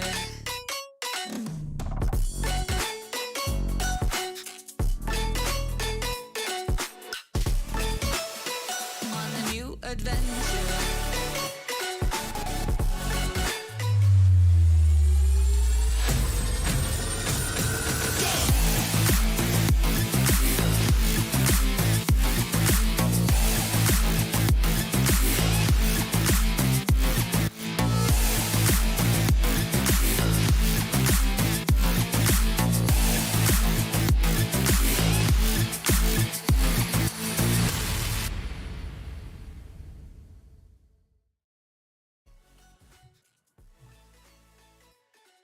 Welcome back once again, everyone, to the Wild Rift Open for its third iteration. And now we're here for the quarterfinals between Chihuahua and MDH Esports. Once again, I'm Infinity and there's Grandon with me. Now we're here in the quarterfinals, rather, Grandon. Any expectations seeing these new teams? Well, they both 2-0 their opponents in the last round of competition, so I'm expecting great things for them. You know, if they were able to take down their strong opponents before, then yeah, I'm looking forward to see what they have in store for us. We just had a pretty exciting 3-game series, a really long-standing rivalry between a bunch of the players from the Thailand region, and being able to take down the counterparts eventually was a very exciting one, especially with the Vayne pop-off at the end, 10-1-5, really showing exactly how to execute on that hyper carry composition. Yeah, it's allies that became rivals, right? Because two of these players for each of these teams just a while back were allies before for SEA Games representatives. So it was an interesting moment to see here in Wild Rift Open 3. But here in the quarterfinals, we're here now on Chihuahua versus MDH Esports. And what I've seen when it comes to the pattern of what happened in game is that there is always just this priority on these dragons. So it's an expectation that we could have coming here for the quarterfinals. Well, there is a strong priority towards dragons, but we've also seen Rift Herald still definitely a very viable option as well. So it's really about deciding which one you want to try and go for at any given point of time, or both if possible, right? So I think there is some value to be seen here on how these teams look to try to approach things, because everyone's going to approach it slightly differently. The meta is still evolving and quite new, so I think we have quite a bit of leeway to decide how we want to try and go about things. So yeah, frankly, not many expectations to be had here. I just want to see how they want to do things. Yeah, and as you stated about going about things, we actually could see the whole bracket so far in Wild Rift Open 3 on how it's going, what's happening on the whole tournament so far. So right now, we've seen the series number 1 a while ago between LFD and Phoenix Ladies that went into the next series. So right now, that's ongoing. Currently, Grind Sky Aries is on top of Phoenix Ladies. And for the second bracketing for the quarterfinals, we have NML Story 4 and Royal Ladies. The current one that we are going to cast is Chihuahua and MDH Esports. And for the next quarterfinals that is also ongoing, it's Talon Esports versus Let's Be Honest. So it's an exciting moment here for Wild Rift Open 3. Oh, absolutely. Some pretty tight matches coming by. And of course, we have previous champions, Grind Sky Aries, coming by. Grind Sky Aries are on a massive hot streak regionally in play. And I think even internationally, they will be looking pretty good. And so we need to see if these teams can stack up against them. And it's like we said earlier on, if Talon Esports do manage to take down their opponents, and if they do manage to find Grind Sky Aries later down the competition, it'll be in the finals. And so there's that one chance there to be had. So let's see how they intend to approach that and get to that point. Yeah, absolutely fantastic. And also quick shout outs to Yahoo and Intel for making this tournament possible and sponsoring this tournament. So thank you very much. But I think we're near into the draft here, Brandon. We're nearing to see the picks and bans here for the series. You know, the funny thing is, we actually did like the interview with Yahoo, but prior to like Icon starting, right? Me, Mhm. Omo, and Autolus, and then we had like a whole prediction thing, and we're talking about which regions were right, were going to be strong, and we were pretty right about things, you know. The surprising thing definitely was like the second seed of the WCK not doing as well, but overall really did hit the nail on its head. And I think as we look back towards Southeast Asia's success in icons, I think it translates quite a bit here to the FSL as well. I mean, FSL looks like they have been the teams here have been evolving and growing a lot, so and are looking to be a pretty stacked region as a whole. Yeah, I've seen that article. Amazing stuff. I think I could call you like Grandon the Prophet or something. Predictions. Well, I mean, we saw. I mean, it was pretty straightforward. It was pretty obvious. Like we saw Yeah. what was coming in. We knew what was going to. We could expect. Maybe slightly different end results, but overall, you know, pretty close to Pretty exactly much. what we were looking for.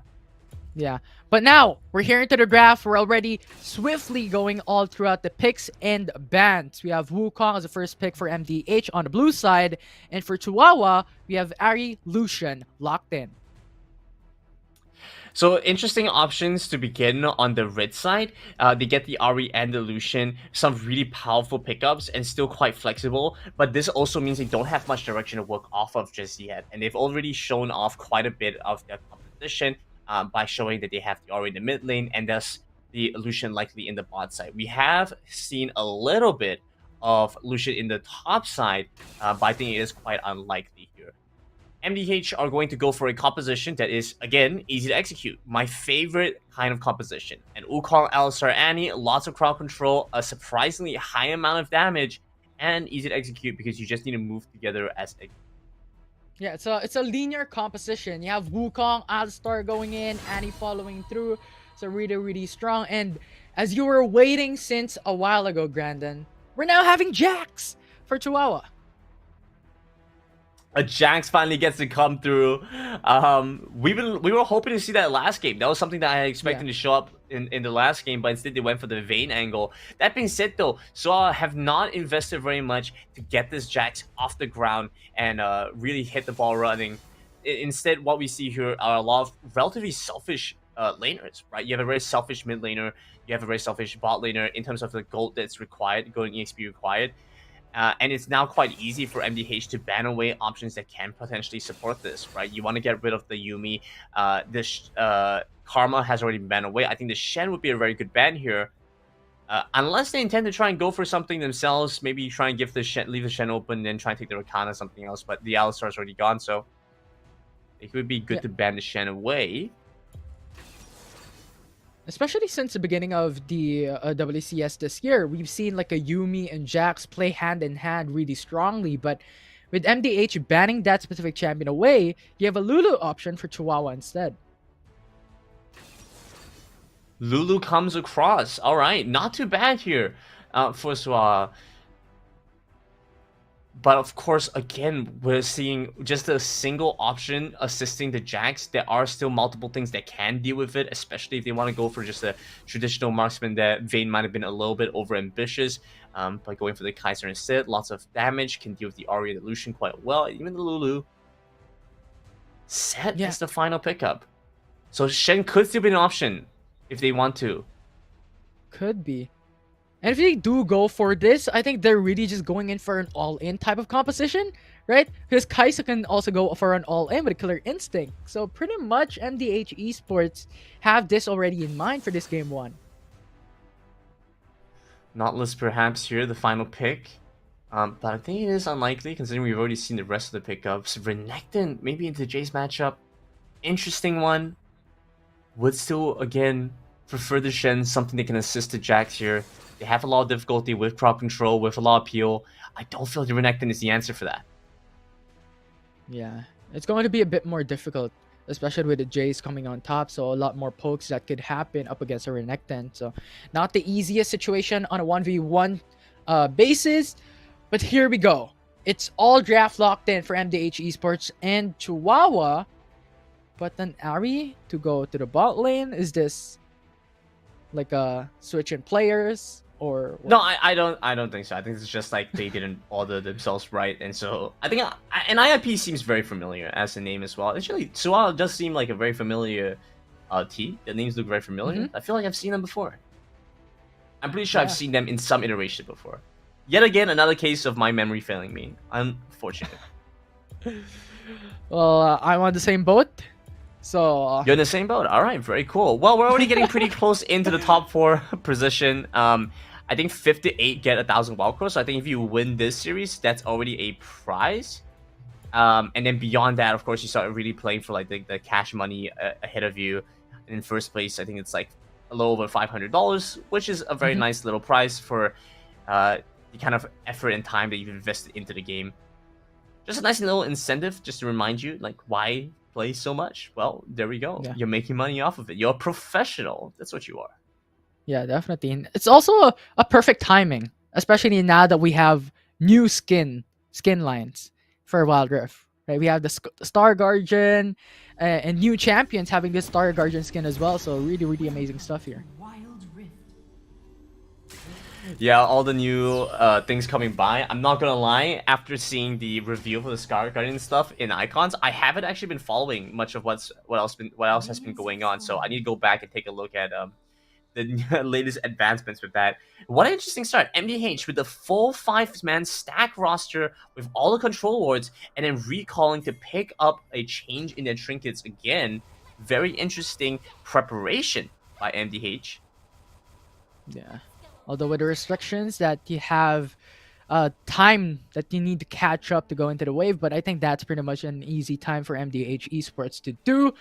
So right now, they're just taking the advantage of the unlimited time amount of a control ward that is up if it's not broken. Yeah, exactly, right? So you get it down to one time, and then you switch over to your regular trinket, and it just lasts you so much. It just lasts you so much longer throughout the game because you already have that. What a terrible position for you to be in, right? That is such a tough spot to be in. Taking damage on the piercing line so quickly, zoned away from the wave, and then dashing in with the piercing line. I mean, a stressful spot. Yeah, it's so painful. Chu received like pretty much all the bullets coming from Lucian's guns, and it's just too difficult right now to be able to farm more safer. And I think Mie has to do something into the bot lane if ever Chihuahua just goes for an all-in. Look at how rough this is. Literally, Mia has to walk down just to show her presence to give space over to you, but as a result, Soa can just walk over and pressure them instead.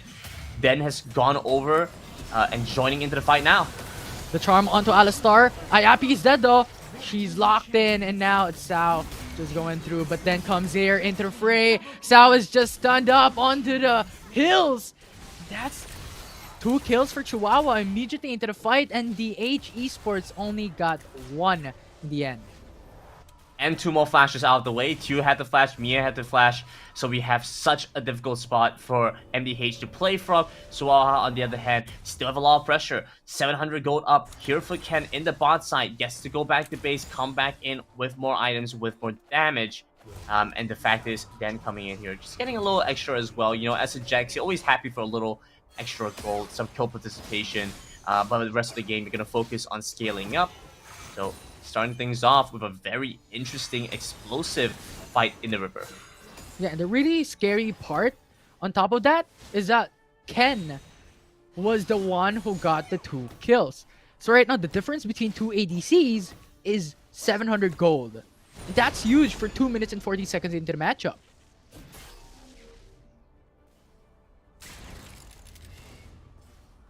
So slightly different kind of compositions here on both sides. MDH have the easier to play late game composition where they have a lot of really strong team fighting happening around the neutral objectives and decent shred on the neutral objectives as well with the Kaisa. Whereas with Swa, it's going to be a little bit more complicated. They're going to have to focus on getting these pickoffs, on getting the Jax online in the hyper late game. be very careful about how these team fights play out, because if the Jax goes down, you could face a situation where you have a lack of damage. So they definitely don't want to be in that spot if possible. But so far, the way things are going for to start, so are actually with a really promising start to this match, this series. Yeah, definitely. And for now, even if Chihuahua got the 2 kills a while ago, I think MDH Esports is doing relatively well still. It's only a 500 gold lead coming in from Chihuahua, so it's not that much of a difference in this early game. So commendable plays coming from MDH Esports, still keeping up with that gold.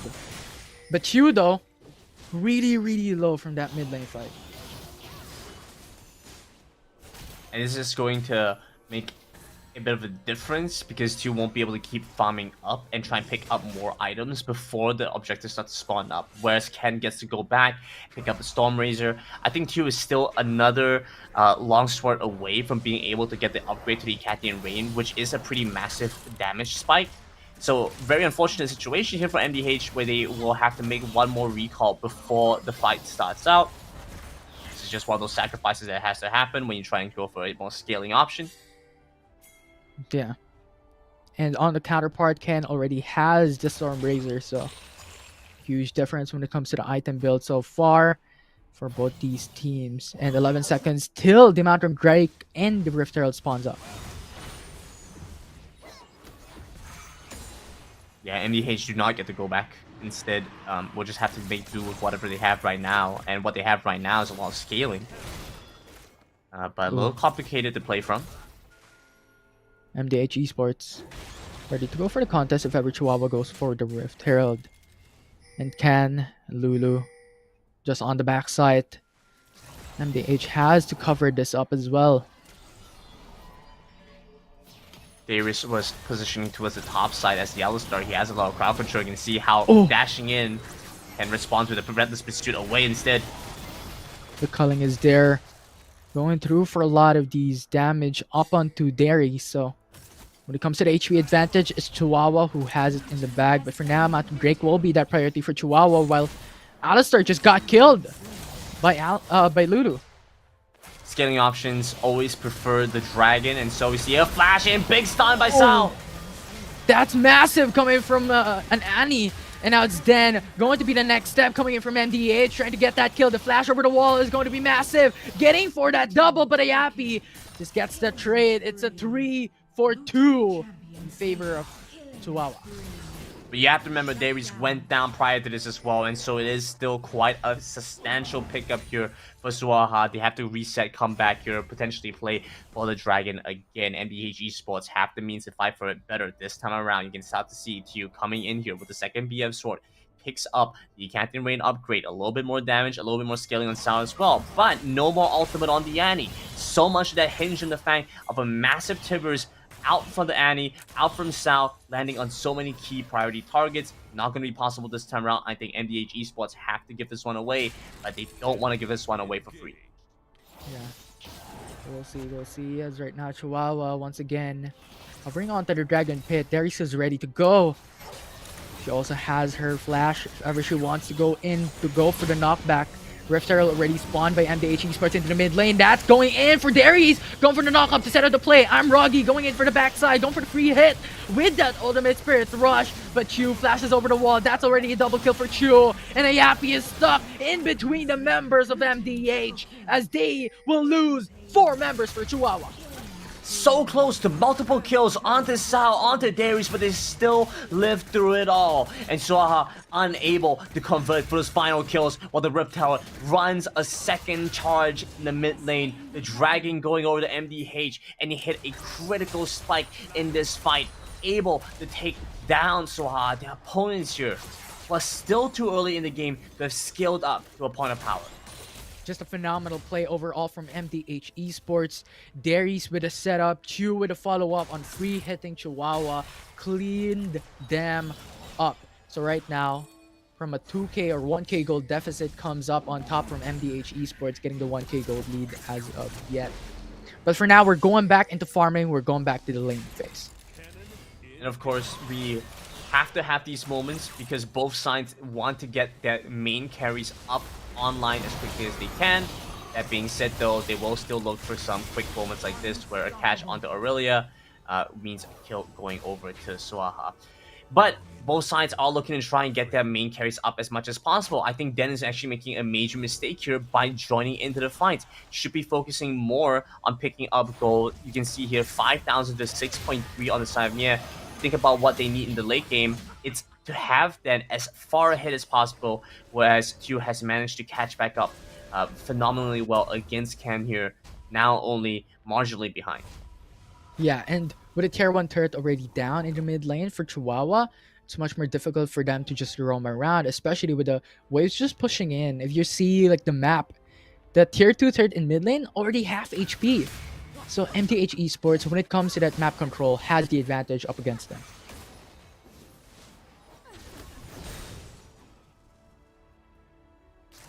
The Rift Tower coming up again, and I think Sua, after having lost that previous fight, are reeling a little bit, and so maybe not so confident in taking the next fight. But we do see here Uncensored here for IAP, really trying to double down on the power of the Jax. I think the Jax has a slightly easier time ramping up into these fights now. Just needs a little bit more time. Jones tried to dive into the back line to take out a critical target. I think they just have to worry about the front line first. Once they get rid of the same target together, makes it much easier to play from. Okay, just giving away the Rift Tower. They say, what does Rift Tower do? It gives us a turret. We just take 2 turrets in exchange for that time. Yeah, definitely pulling up on the gold for Dan. This is what you were talking about a while ago, that Dan needs to catch up when it comes to gold, because when you're comparing it onto Mie, it's a significant amount of difference in contrast between them. So this is what they were doing to alleviate that gold deficit. MDH Esports start to run in onto the turrets. The bot side will see some pressure as they try and chase after, but now the Rift Herald looking to crash in on the inhibitor. Difficult to respond here. It's a Culling to try and clear the wave. Yeah, the Culling is there already forced immediately because the Rift Herald just may get the inhib turret, but 38 HP once again. But then it's a 2v1. It's Sao trying to get ahead of Den, but the stun, the counter strike is there with one more hit with his staff. That's a kill for Den. Overextending and playing for the kill a little bit too much there. Mie might be able to hunt someone down, but the recall's already been channeled early enough, and so they get to back off in time. Then just walks out that one. No danger to be had there. Too needs to be a little bit careful. The Chum goes wide, and so gets the focus on clearing out the wave. And so, not a big loss here. I mean, you don't really need the turret right away. You don't need the inhibitor right away. You don't want to have the wave permanently pushing in before any objectives come up. But as we start to see the dragon come in, as we start to see Nasha spawn up once in this game, then you want to have the inhibitor there so there's a wave constantly applying pressure. But at the same time, so many other targets to go for. MDH could go for the top side, could go for the bot side. Many other things to go for before having to insist on this mid lane inhibitor going down. Could definitely be that option for them. Right now, Chihuahua once again is pressuring on top side of the map. They're going in, patting themselves onto Aurelia, but Darius is there to respond as well, so Aurelia is back to safety.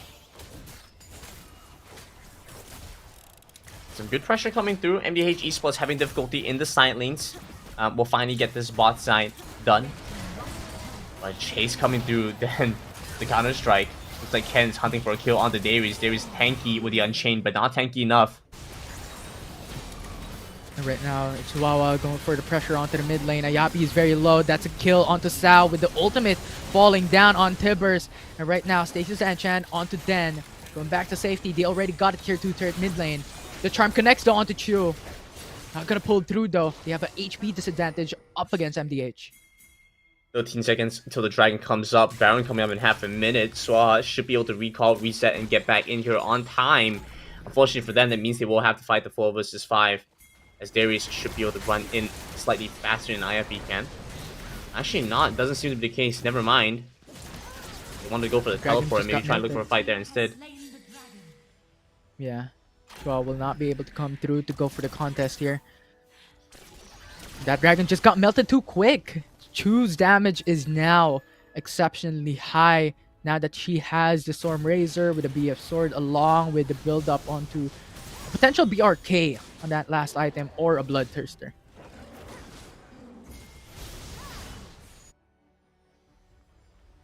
Burn up MDH, like we mentioned earlier. have good damage, shredding the Baron down, and so I'll have to be a little bit careful about this one. If you give it away, or you give too much space with MDH Esports, they could pick this one up. I think at this point, MDH really want that turret, so I think it might just be worthwhile sending someone over to the mid side, take the turret down, and then recall after that. Especially now that Chihuahua doesn't really have that much vision towards that stop in the right quadrant jungle for them. So a good ninja and sneak into the mid turret could open up the mid lane in favor for MDH Esports. But for now, everyone's playing really, really well, not going for an overextension, because if they do, difficult time, especially with Baron up. Funnel Dragon next one up. Lilia picks up the teleport. Some pretty clear indication she wants to go to the side lane. Just focus on clearing things out. But no Hullbreaker is an interesting decision here. Wants to still be active with the team. Wants to join back in quickly. But also wants to have some power in the side lane. Unfortunately for them, I think the Renekton does come up slightly ahead now with the way the itemization is going. Now Cleaver and BRK. It's actually really, really nice. So we'll see how this will turn out, because right now everyone's just playing tag it. Like they tag and they go back away and they just run. Sure. But now it's going to be Sao going through for the flash, but the tipper's in. That's a Sun. Spirit Rush coming from Ari, not going to be enough as Mian catches him down, and Ken with bot growth just buying sustainability all throughout the mid lane, just defending, but losing one member at this staple moment is just too huge of a disadvantage right now for Chihuahua. There you go, hits you with the tag you're in, and Rogi goes down as a result of that. So Rogi is now hit. Rogi needs to find a return kill, and then tag somebody else. But you see what happens here, they don't have lane control, they don't have wave management, and there's, as a result, in a very difficult position to try and close this one. They're gonna follow suit when it comes to the advantage. Oh, and no. 2D engage. Ken just melts down everyone in his path.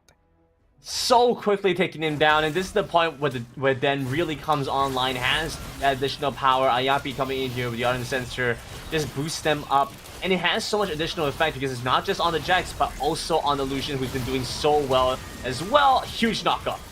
Yeah, they turn around and get to the fight, and now it's going to be just Lucian dealing so much damage with the culling as well. Chu is down. Accurate. It's 4 dead on MDH Esports in trade for John Easy, but the charm is there. Connecting onto Aurelia. Ken just jumps over the wall.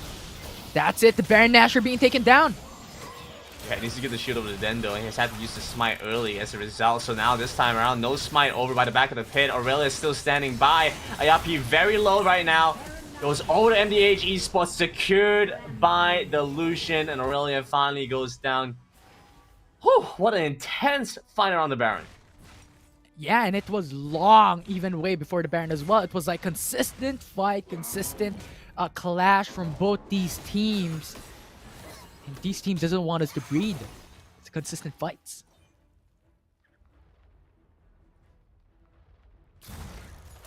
An intense spot here for MDH Esports, now losing some of their momentum. They have some good scaling options, but with how strong these fights have been going in the favor of Suaha, we're reaching a point where the gold discrepancy is amounting to quite a bit. Den has finally pulled a hit over Mia. Has some good damage, has some good survivability. Are going down over to the red side. Good utilization of the Baron Nashor, pushing on top side and while pushing on bot lane. But now, Ari is really low. I don't think the Spirit Rush will be enough though. The charm is there onto Chiu, but she's too quick, she's too mobile. I don't know how she does it.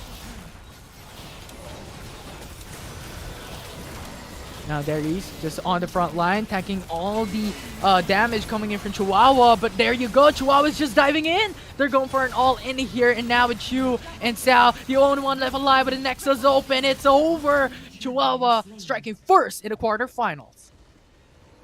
And being able to play for the Jax, get that scaling game going, but also having a strong early game. I mean, just feels like they understood what needed to be done. It was a bit of an interesting position because they had these like interesting fights to begin with, and then there was that really weird fight around the dragon went the favor of MDH Esports, and MDH was trying to pull back a little bit, but then very quickly again we just saw Swaha being able to take down their opponents through some very creative fighting later on. Then was coming online, but of course Ken's performance in this game was phenomenal. Not only was she able to go 12-0 and 5, but the end of it was also you saw how playing around the Baron, the decision making there, hunting for the kill onto Aurelia, preventing her from getting closer towards the pit, but also securing the Baron in the meantime. I mean, that is a lot to worry about and to think about while dealing with the threats in the back as well, while also being that hyper carry.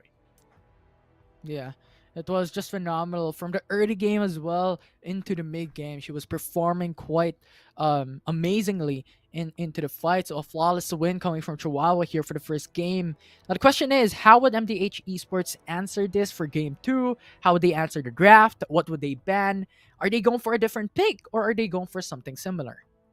I mean, Ken literally kept 2 on like a dot of HP the entire laning phase, which is probably worse than just outright killing the Kai'Sa, right? Because if Ken kept her at that HP, she was not going to be able to stay in range for golden EXP, whereas if you just die and reset, you just walk back in, and you would be able to fight for lane control again. I mean, very honestly, it just felt like the pressure in that bot side was too immense. I think the Lucian ban is a must in the next game if you do not want to deal with this one again. So yeah, we're looking at Lucian for Chihuahua if ever they want to go for it once again, or if it's going to be banned away. We'll see about that. But before then, we're going to take a short break before game 2. So stay tuned because it's already match point for Chihuahua.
Intoxicated by you, yeah. It's electric.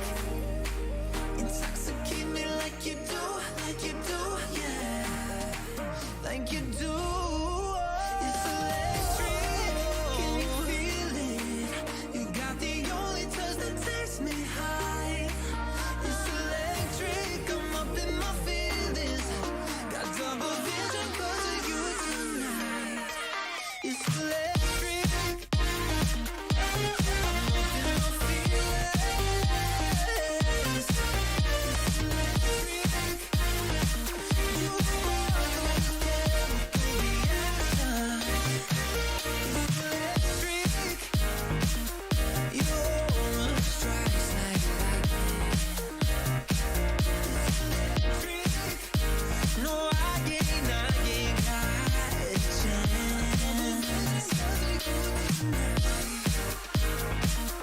I got no words. It's electric. Need you in the heart next to mine. It's electric.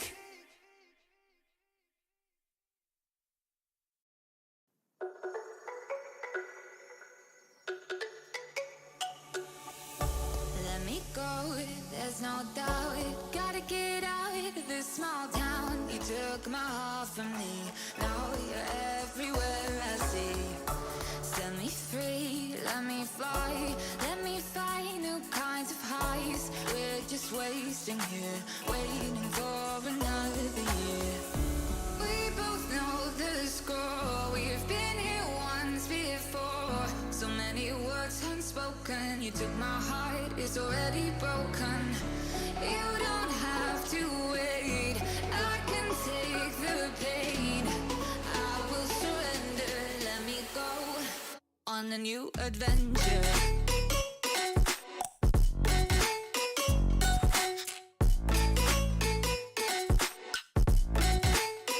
On a new adventure.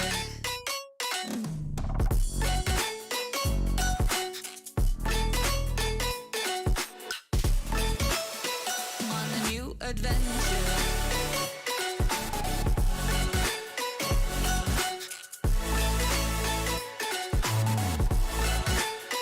On a new adventure.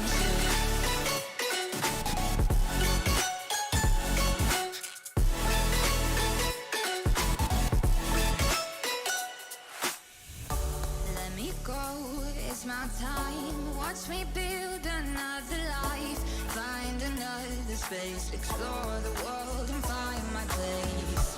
Hope you find some peace of mind. Hope the night was worth your time. Threw my heart away. We won't see another day. We both know the score. We've been here once before. So many words unspoken. You took my heart, it's already broken. You don't have to wait. I can take the pain. I will surrender. Let me go. It's a new adventure.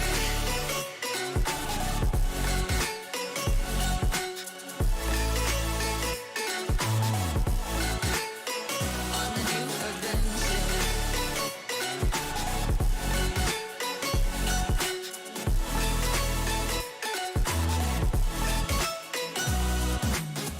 You'll find me dancing on my own. Nowhere to be, nowhere to go. In the rhythm, I don't think of you. Don't call me up when you're feeling blue. You'll find me dancing on my own. Nowhere to be, nowhere to go. In the rhythm, I don't think of you. Let me go. It's a new adventure.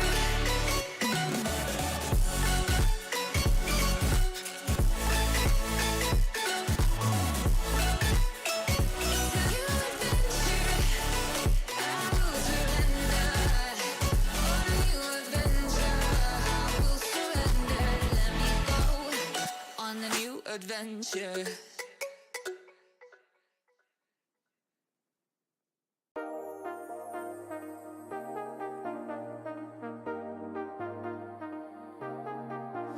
I got you and your vibes in my mind. I can't get them out, no matter how hard I try.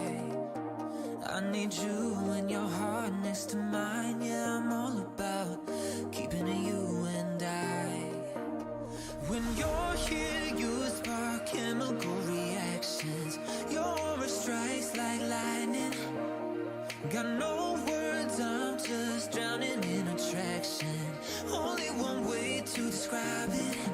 It's electric, can you feel it? You got the only touch that takes me high. It's electric, I'm up in my feelings.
Welcome back, everyone, to the quarterfinals here at Wild Rift Open 3 between Chihuahua, that they have already got the match point against MDH Esports.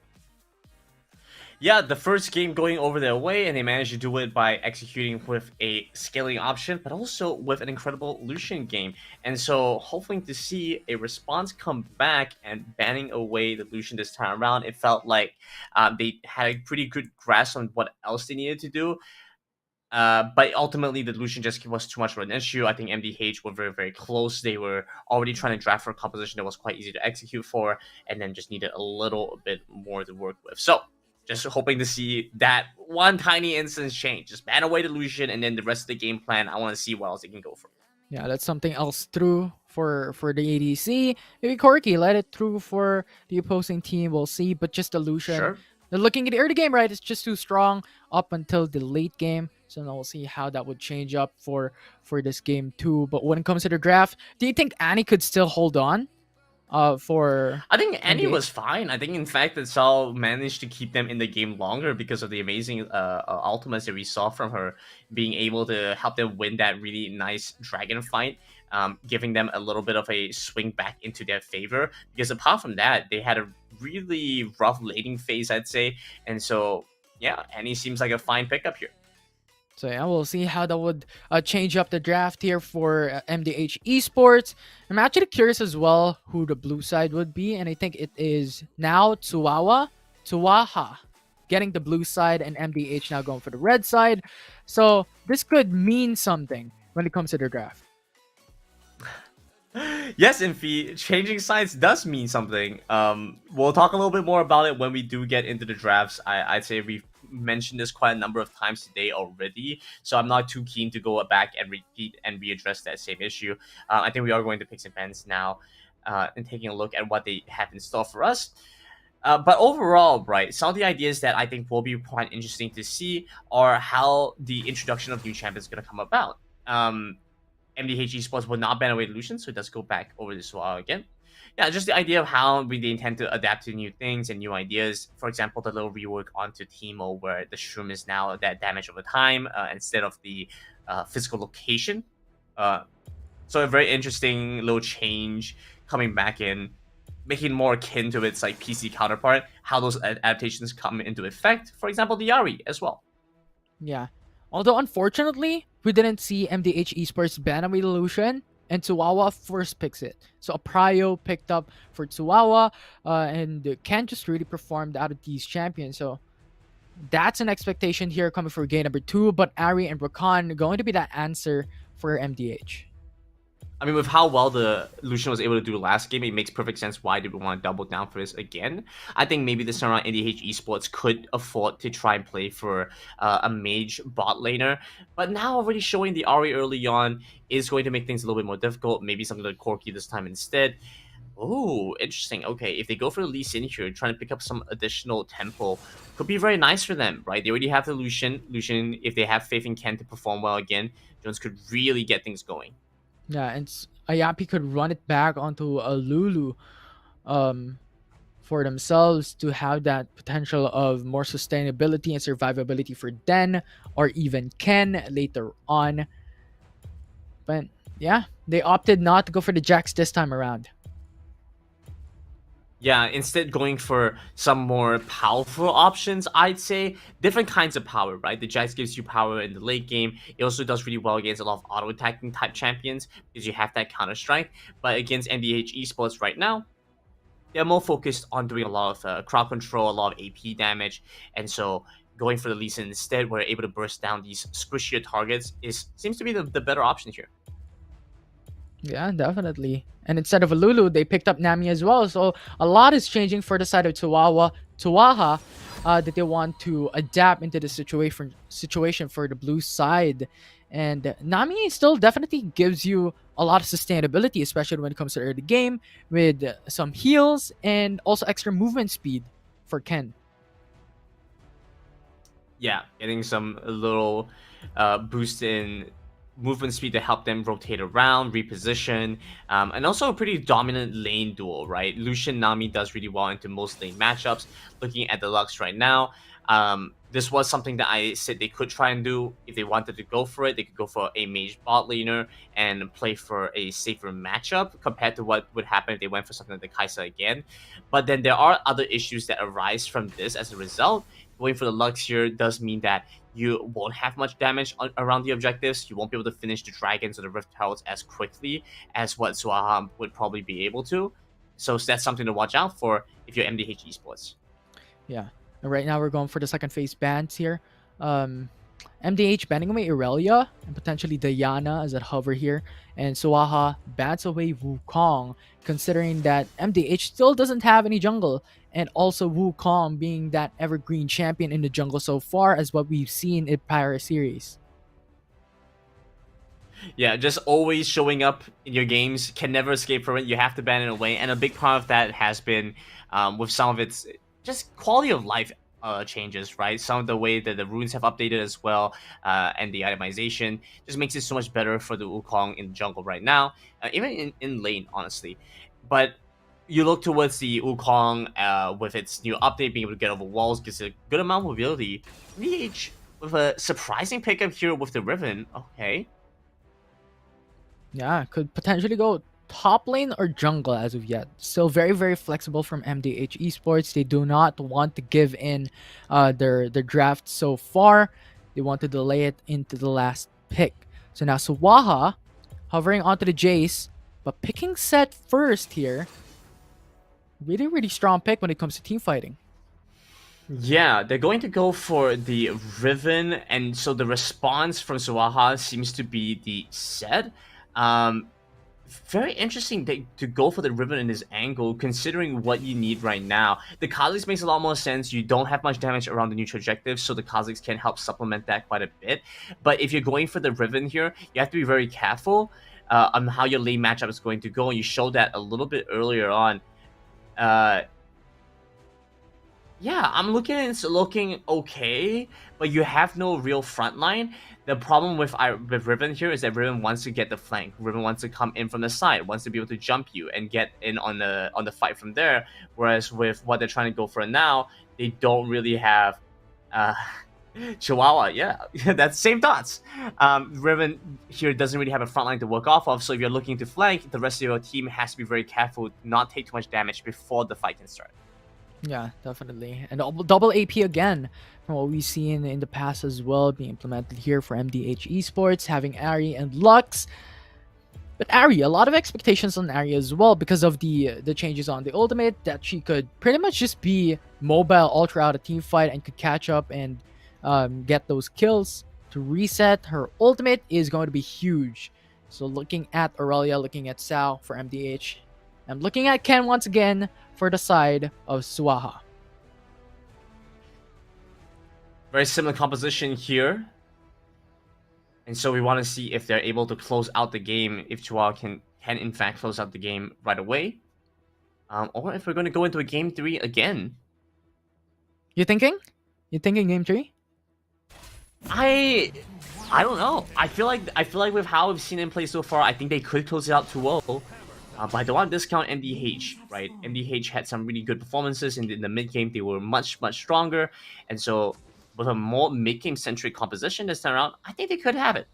Yeah, and that could potentially happen as well for game 3 if ever MDH Esports decides to, punish Ken. Because given their draft, I think Ken would be the centerpiece for Suaha for this game too. Wow, Sal takes so much damage right from the get-go, and we really start to see some pressure coming through. If this is how the laning phases are going to turn out, it's going to be very rough for MDH. Would definitely be the fast clear time or clear wave with Lux and having Ari as well into the mid lane will help a bit. Though I'm really afraid of when it comes down to the objectives because you really don't have like a mainstay marksman coming from MDH Esports. You have Riven, you have Kha'Zix, but they're not marksmen. Look at what happens here. Just so well played by Suaha in both the mid lane and the bot lane. Yeah, it's going to come in, maybe look for some pressure here, but the response back from Den as well is just to make it difficult. And the bot side, very close to that kill onto Darius. And so now they're just in a constant struggle to stay alive here. Yeah. And on top side as Surely well. not the top side as well. If top side wins as well, that's just going to be a very difficult position for MDH to play from. Definitely. Although Mie and Sao patting themselves on top side of the map here, but just securing the scuttle for top side, so a more safety potential for Aurelia to be able to go more aggressive a bit, as we've seen just a couple of seconds ago being aggressive onto John Easy. Trying to look for the trade on the Scuttle Crab, but it's going to end up wasting a little bit of time in the process. Won't be able to clear out the blue buff, then missing a little bit of tempo, but making this the safer play overall. So I can respect that decision making there. Jones actually very close to maybe a solo kill here with a little bit more damage if Aurelia does choose to commit for this. But this seems to be unlikely. Yeah, especially with the HP disadvantage that she has up against John Easy. Looking quite dire. For now, everyone's still at the pacing that they want, but Suaha, surprisingly enough, already at a 900 gold lead up against MDH this early on. Yeah, just off of like the laning phase alone, we really start to see that gold difference come into play. You have to remember as well that Den hasn't been able to farm very much, going into their own jungle and then being zoned away from the top side of the map. Does mess a little bit up with the timings, so a little bit awkward overall. Still though, we'll be able to make some decent recovery. Coming through though. Yeah, Sao coming through with a Spirit Rush as well. Does so much damage.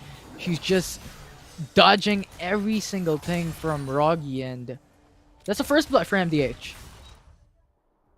Well done there, coming through MDH with first blood in the mid lane after having lost some pressure against Rogi. Jumps back in with the Spirit Rush, gets the Ignite down, and gets the first blood kill. Up towards the top side, a fight happens as well. Although I don't think that's going to translate into any kills anytime soon. But for now, in the bot side of the map, it's a Yappy getting the kill onto Darius. That's the most ideal situation, not giving a kill. He had it, didn't have to go for it, but now setting up for a dive. Final Spark's gonna clear out the way, but then's gonna come in, gets a kick across. Ken gets closer as a result, and with the Piercing Light and a couple wild attacks, a kill in the bot side. Second one coming across. Yeah, and with the changes from patch 3.3, turrets in the bottom side of the map, in the bottom lane, is much more susceptible to clear compared to mid lane and top lane. But meh, hovering on top side of the map might potentially be an aggression here. Not going to pull through. John Easy is playing very safe. Just keeping things calm for now. We do see quite a bit of pressure out from NDH Esports towards the top end of the map, but with first spawn coming up in just under a minute, we have to see how these teams intend to adapt to that. A lot of power here already by Ken. An amazing performance last game, and looking to repeat that once again. Stormrazor's up, damage is out. MDH Esports feeling the brunt of that. Yeah, this is scary. It's looking like a run back from game number 1 on how Ken has played it. Even cancels Q's recall. Not going to be that significant, especially with the wave just slowly creeping in and the dragon not coming up at real soon. It's like 5 seconds, so it's alright, it's fine. But just the potential of Ken is crazy for this game. So they're trying to decide which side they want to try and play for. Then going for the Rift Herald, go for the face check, has this information. The rest of the members of Suaha is coming through. Now the quickness and with a grand entrance, goes for the 3-man knockup. Final Spark follows suit. And now Nami with the ultimate tidal wave goes in for the 2-man knockup. Huge play from Suaha. That's a triple for this team. An unreal amount of crowd control there. Unable to play the game, Aurelia just stood there having to tank up every single shot. Then flashes over the wall, picks up the smite, tries to heal up. Will not be able to survive through it though. The exhaust now coming across. Sao in a spot of danger, flashing forward. Ken looking for the last auto attack. Oh! Gets tagged by the charm at the max range and goes down in a bid for a kill. That charm was phenomenal coming in from Sao. That shouldn't have connected, but Ken used up the flash, so no more safety to go back away. And now MDH with Ken down, they go for the Ocean Drake. So NDH Esports not only get the Rift Town, but also get the Dragon as well. I mean, 2 objectives headed their way off of very strange fights. 5-1 for a moment, but then quickly turning 5-3 after a takedown onto Ken and a takedown onto Den go their way. Really favorable for MDH as of yet. But still, 2k gold leads for Sawaha. Rift Herald already spawned in the bottom lane. Try and get the tier 1 turret, potentially. I feel like they were trying to tell us to call them Chihuahua. So I'll say closer to Chihuahua from here out. Okay. Earlier on when we were in Big Band. Alright.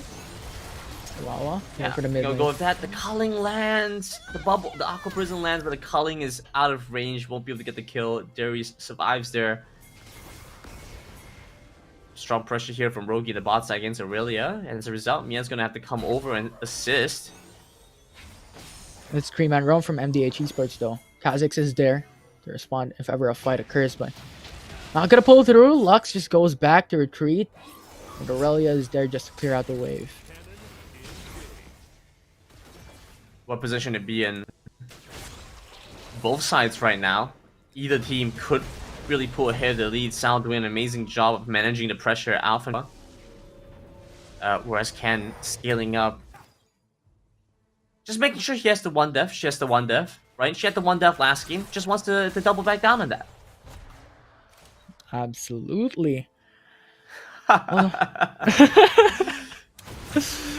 Although quickness and grand entrance though starting up, the tidal wave to follow through, the counter engage to deny MDH Esports' fight, and right now Aurelia is looking for it for the sidelines, and now Den with the response just denies MDH Esports' potential to go for the kill onto Ken. A little bit unreal how Ken was able to survive through all that. Hides away, dodges away from a lot of the spells, gets hit by the final spark, but there's literally nowhere to go. And even then, she was repositioning to dodge away from that. The reaction times, you can genuinely see, very impressive from Ken here. The turret goes down as a result of that, and MDH finding some tempo here. Yeah, definitely a tempo that they are benefiting from, because it's down from a 1k gold lead a while ago into a 500 gold lead now for Chihuahua, and that's actually pretty massive when it comes to the difference. But right now Sao hoping to get that kill onto Rogi, but the flash just puts him back to safety, and that's good. You find a way to break open the stalemate. I think Chihuahua are alright with the current state of the game, but will end up facing some issues as they go later on as well. So generally want to be able to find a way to break the stalemate. NDH Esports a little bit better off in that late game, but just the next moments could find Chihuahua with a bit of a tempo advantage. Yeah. This tempo is leading them to go for the Rift Herald instead right now. The light binding connects onto Ken. The flash to go back away, but the CC chain is flawless. Ken is just disintegrated. MDH gets the kill onto the ADC of Chihuahua. Rift Herald goes down over the MDH Esports as well, but in the top side and the mids and the bot side, turrets going down to the efforts of Chihuahua. Rogi's going to be caught in a 2 versus 1 situation. Won't be able to get away from this one alive. Yeah, has to use the flash though to catch up, so that's a summoner spell burned. But regardless, they get the kill. But John Easy on the opposite side of the map gets the kill as well onto Sao. Really massive kill coming from Chihuahua. At the very least, able to find some damage on these other turrets. Can have to sacrifice her life to really make sure that things are going in favor for their team. MDH Esports looking to win out these team fights, getting closer towards that next dragon as well. If they're able to pick up a second, could benefit them greatly here. Yeah, Mountain Dragon gives you a little bit more sustainability and shield up against East Burst damage from both teams, so if they get this, definitely help them a lot. But for now, clear and waves are going to be important to have that advantage when it comes to the dragon and objective take. Sensor is up, and a big damage spike here for Chihuahua as they have double items completed on most of their main damage dealers. Ken especially will see that happen. Very close to double items on Rogi as well. So had to take a bit of a detour with some of their build, with some of his build, to have some effect against the members of MDH Esports. Yeah, and look how MDH Esports is now patting themselves into the mid lane. Tidal Wave to go in for the counter engage, but they're too far away. It's now MDH Esports pinning out John Easy. That's first man down. And now with Den going for the Dragon's Rage onto Meh. Would that be enough though, as now it's Aurelia just catching up. Den was able to go back away, but they're one man down for this Mountain Drake fight. Yeah, what a strange position to fight from. I mean, they just got engaged on. MDH Esports just frankly have a better composition to do that kind of thing. Maybe try and look for a steal here, but it's going to be difficult for sure. We'll get blocked there. Aurelia has the ward, and so knows where Den's going to come in from. So he can drag in all the MDH Esports, but he loses mid turret, and that makes things a little bit easier for Chihuahua to play from, getting to some control around both sides of the map. Yeah. Though MDH Esports, 2 dragons already in their favor, which is really, really nice. Although, for the side of Chihuahua, they have a 2k gold lead. So, pretty much, both these teams are just playing on their strengths, on their advantage so far. And right now, Infernal Drake going to be next. What do you expect coming through for this next objective? I don't think the Infernal Drake is going to be the main thing that we have to worry about right now. I think Chihuahua have the Baron that they have to worry about instead. MDH Esports, like we mentioned earlier on, they had issues clearing out these neutral objectives when they first showed the first half of their picks and bans. But after once they went in for the Kazakhs, gives them a lot more power to clear out these objectives. And so now, Baron, a reasonable threat here. MDH Esports could potentially pick this one up. So I have been losing some of these fights as of late due to the nature of the combos coming across. Not going to be easy by any stretch of the imagination. But the Baron is a potential pickup here for both sides. I think this is what they need to put their attention on first. We'll see if that would happen as Meh hovers onto the Baron Nashor as well. Pretty much every single one is hovering to this objective, but Chihuahua opts to go back out, not to go and commit onto the Baron Nashor. They don't want that high risk so far. The pressure from NAH Esports, unreal. Chihuahua have been forced away so far away from the Baron. Here we go, into the pit they go. Uses the ultimate onto one on Mia. Tidal Wave though knocks them out. 2 ultimates already wasted. Yeah, two ultimates committed there by Chihuahua to look for a pickup there, but too far away and blocked there by the Baron pit. Going for 2 different targets. Does not work out. Aurelia does have to burn both summoner spells. Rogi gets the reset. To give them enough time, perhaps. This Jace could potentially also be a win condition. Definitely be an MDH Esports. Just pushing on a mid lane. We talked about when it comes to objectives, having a lane prio would be very important, but MDH Esports going for Death Brush here, but no one's just coming through. So it's difficult for them to set up a play. For showing us that. Much appreciated. Our observer kindly giving us information on what they are doing. Yes, they are stacking on a brush. But that is kind of indicative of what they're trying to go for, right? With a strong pick-off composition, stuff like the charm, stuff like the grand entrance, exactly what they're trying to play for. Not sure what the intention was there. Walking into that spot seems a little bit foolhardy. As a result, they're down a member and they cannot check the Baron.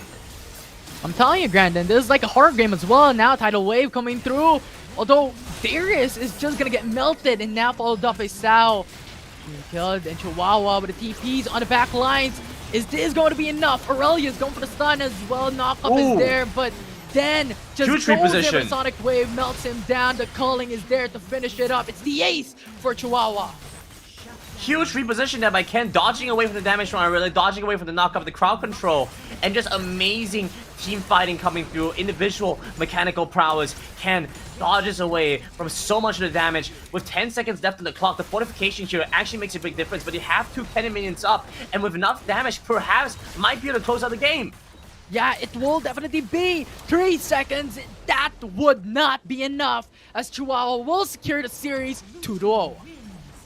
1 creep left standing in that final position. If 1 more minion had died, if the cannon was just half health, they would not have been able to close out that game. But job well done there. Spotting that win moment is that killer instinct to know what needs to be done. Closing it out 2-0, so Chihuahua will be able to progress into the next stage of the Wild Rift Open. Ken just performing really well.